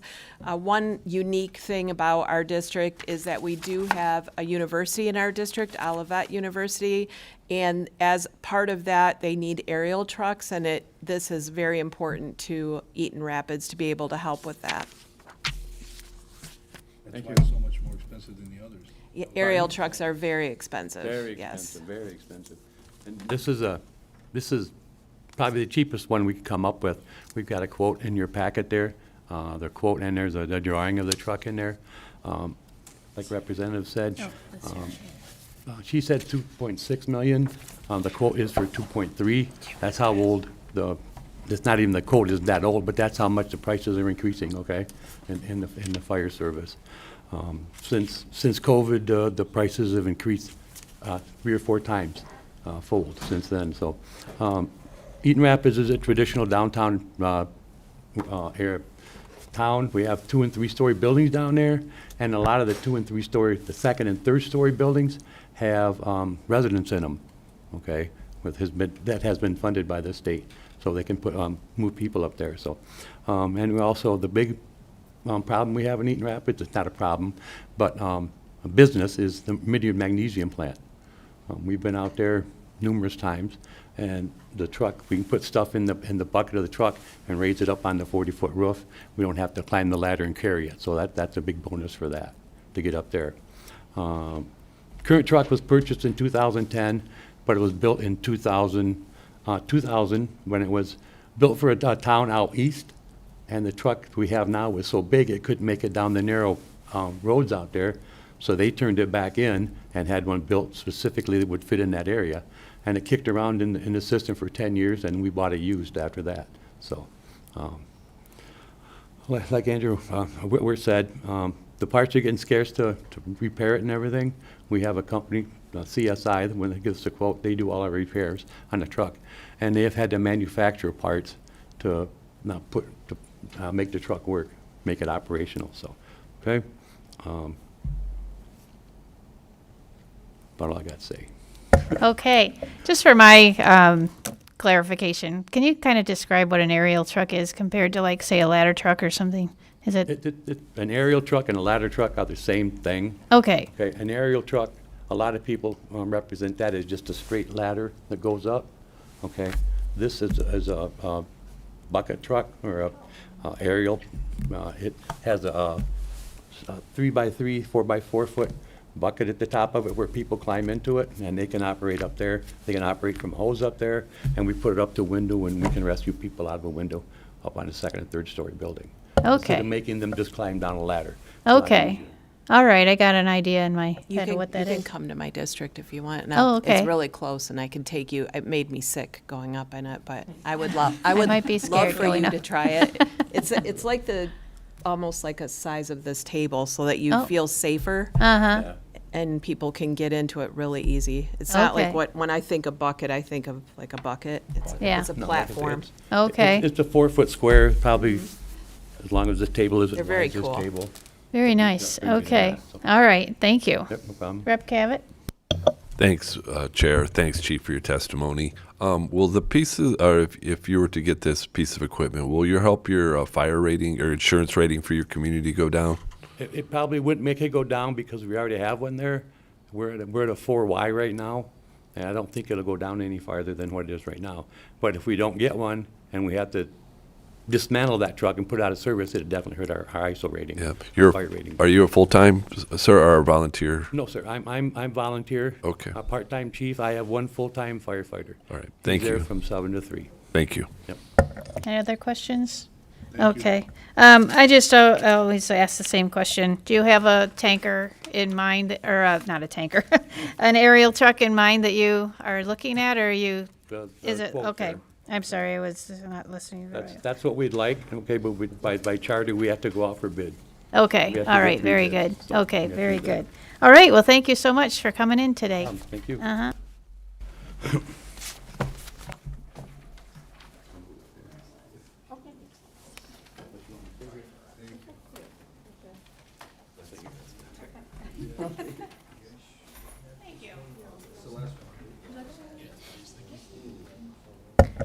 All right, well, thank you so much for coming in today. Oh, you're up next. Okay, you're both here. Okay, so yes, we have Eaton Rapids again with Rep Whitworth. Thank you so much. Yes.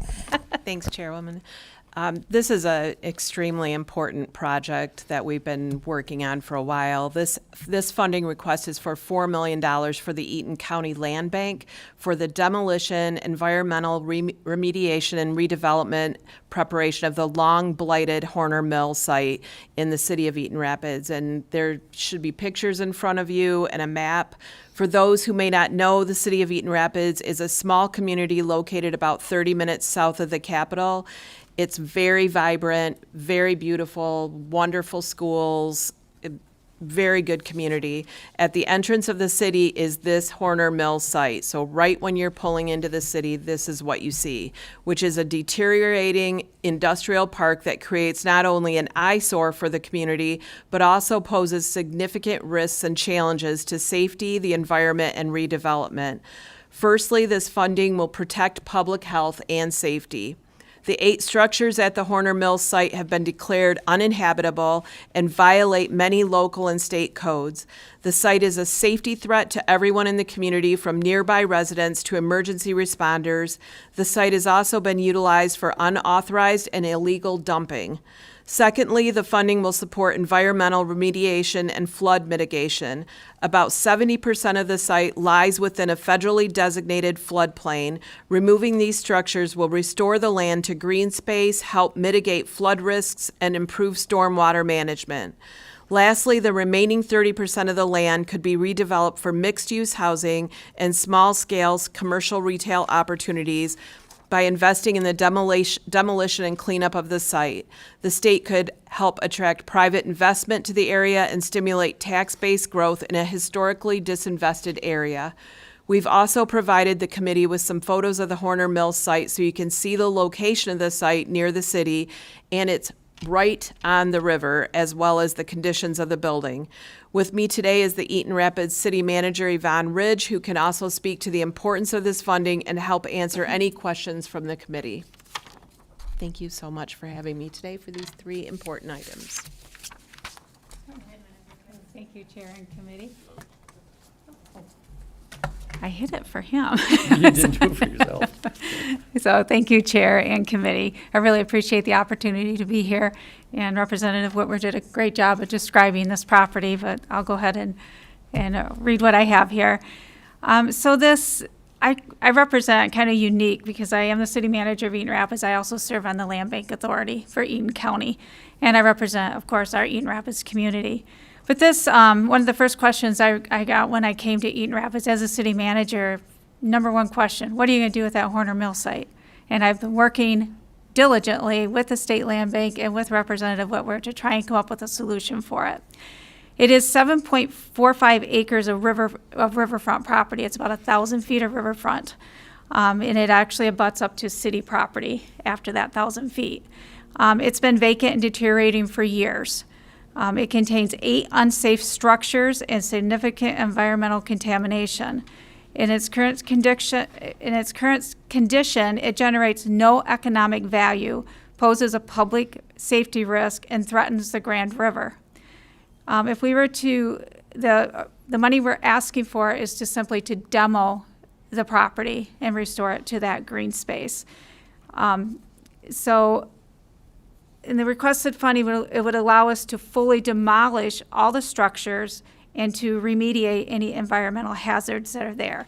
We have already done a phase 1 and phase 2 environmentals on the property, so they're pretty certain what we'll need to address, but there's always additional problems as you go into something like that. By addressing these barriers, the state will unlock a redevelopment-ready site in the heart of our downtown. It's also in our DDA district. Once cleared, the property is positioned for mixed-use commercial, residential, office, or green space, depending on how the land bank wants to pursue a development in there. Over the past 3 years, the city and the Eaton County Land Bank have worked diligently to secure and stabilize this property. Local leadership is in place. The community is very supportive. They're very strong in their support. And together with the state's help, I think we could really make this a beautiful site in Eaton Rapids. I would also add that this is a part of my district that I received after the redraw. This was a part of Representative Leitner's district. And since I've had it, I have coffee hours every other week, and they rotate around the district, and I usually am in Eaton Rapids once a month. Hands down, the number one question I get from all, and I get 30 to 40 people at my coffee hours. The number one thing is, when are you going to get help for the Horner Mill? So it is just a huge eyesore and problem in the district, in this part of the district, and it is a really beautiful town. I would love to have you at the local diner. Thank you so much.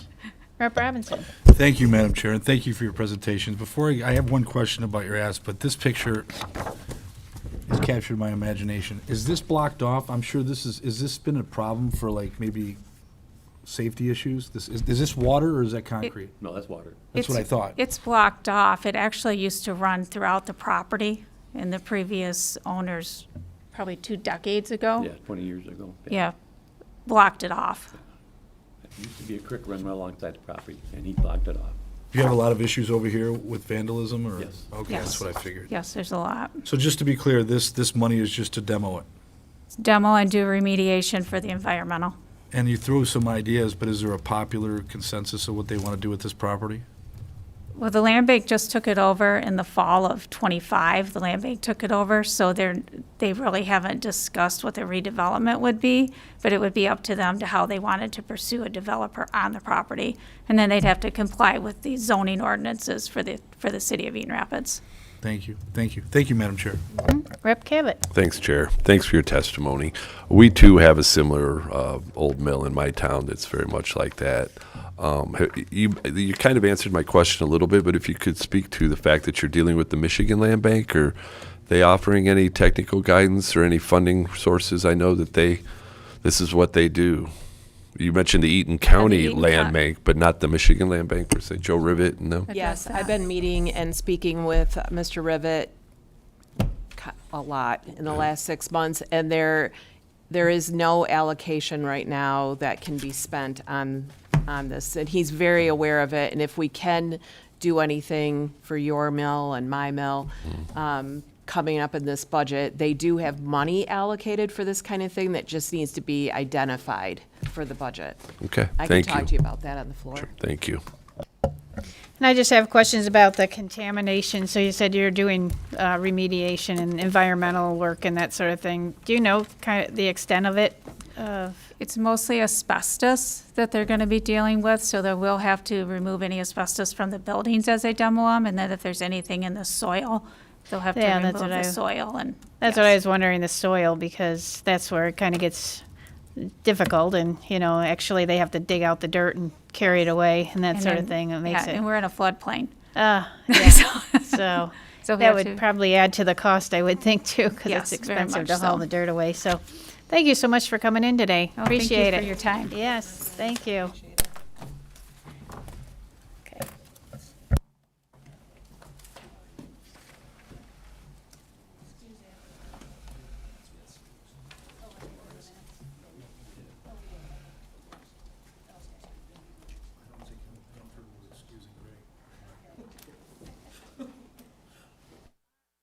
Okay, so Rep. Robinson moves to excuse absent members. There being no objections, the motion prevails by unanimous consent.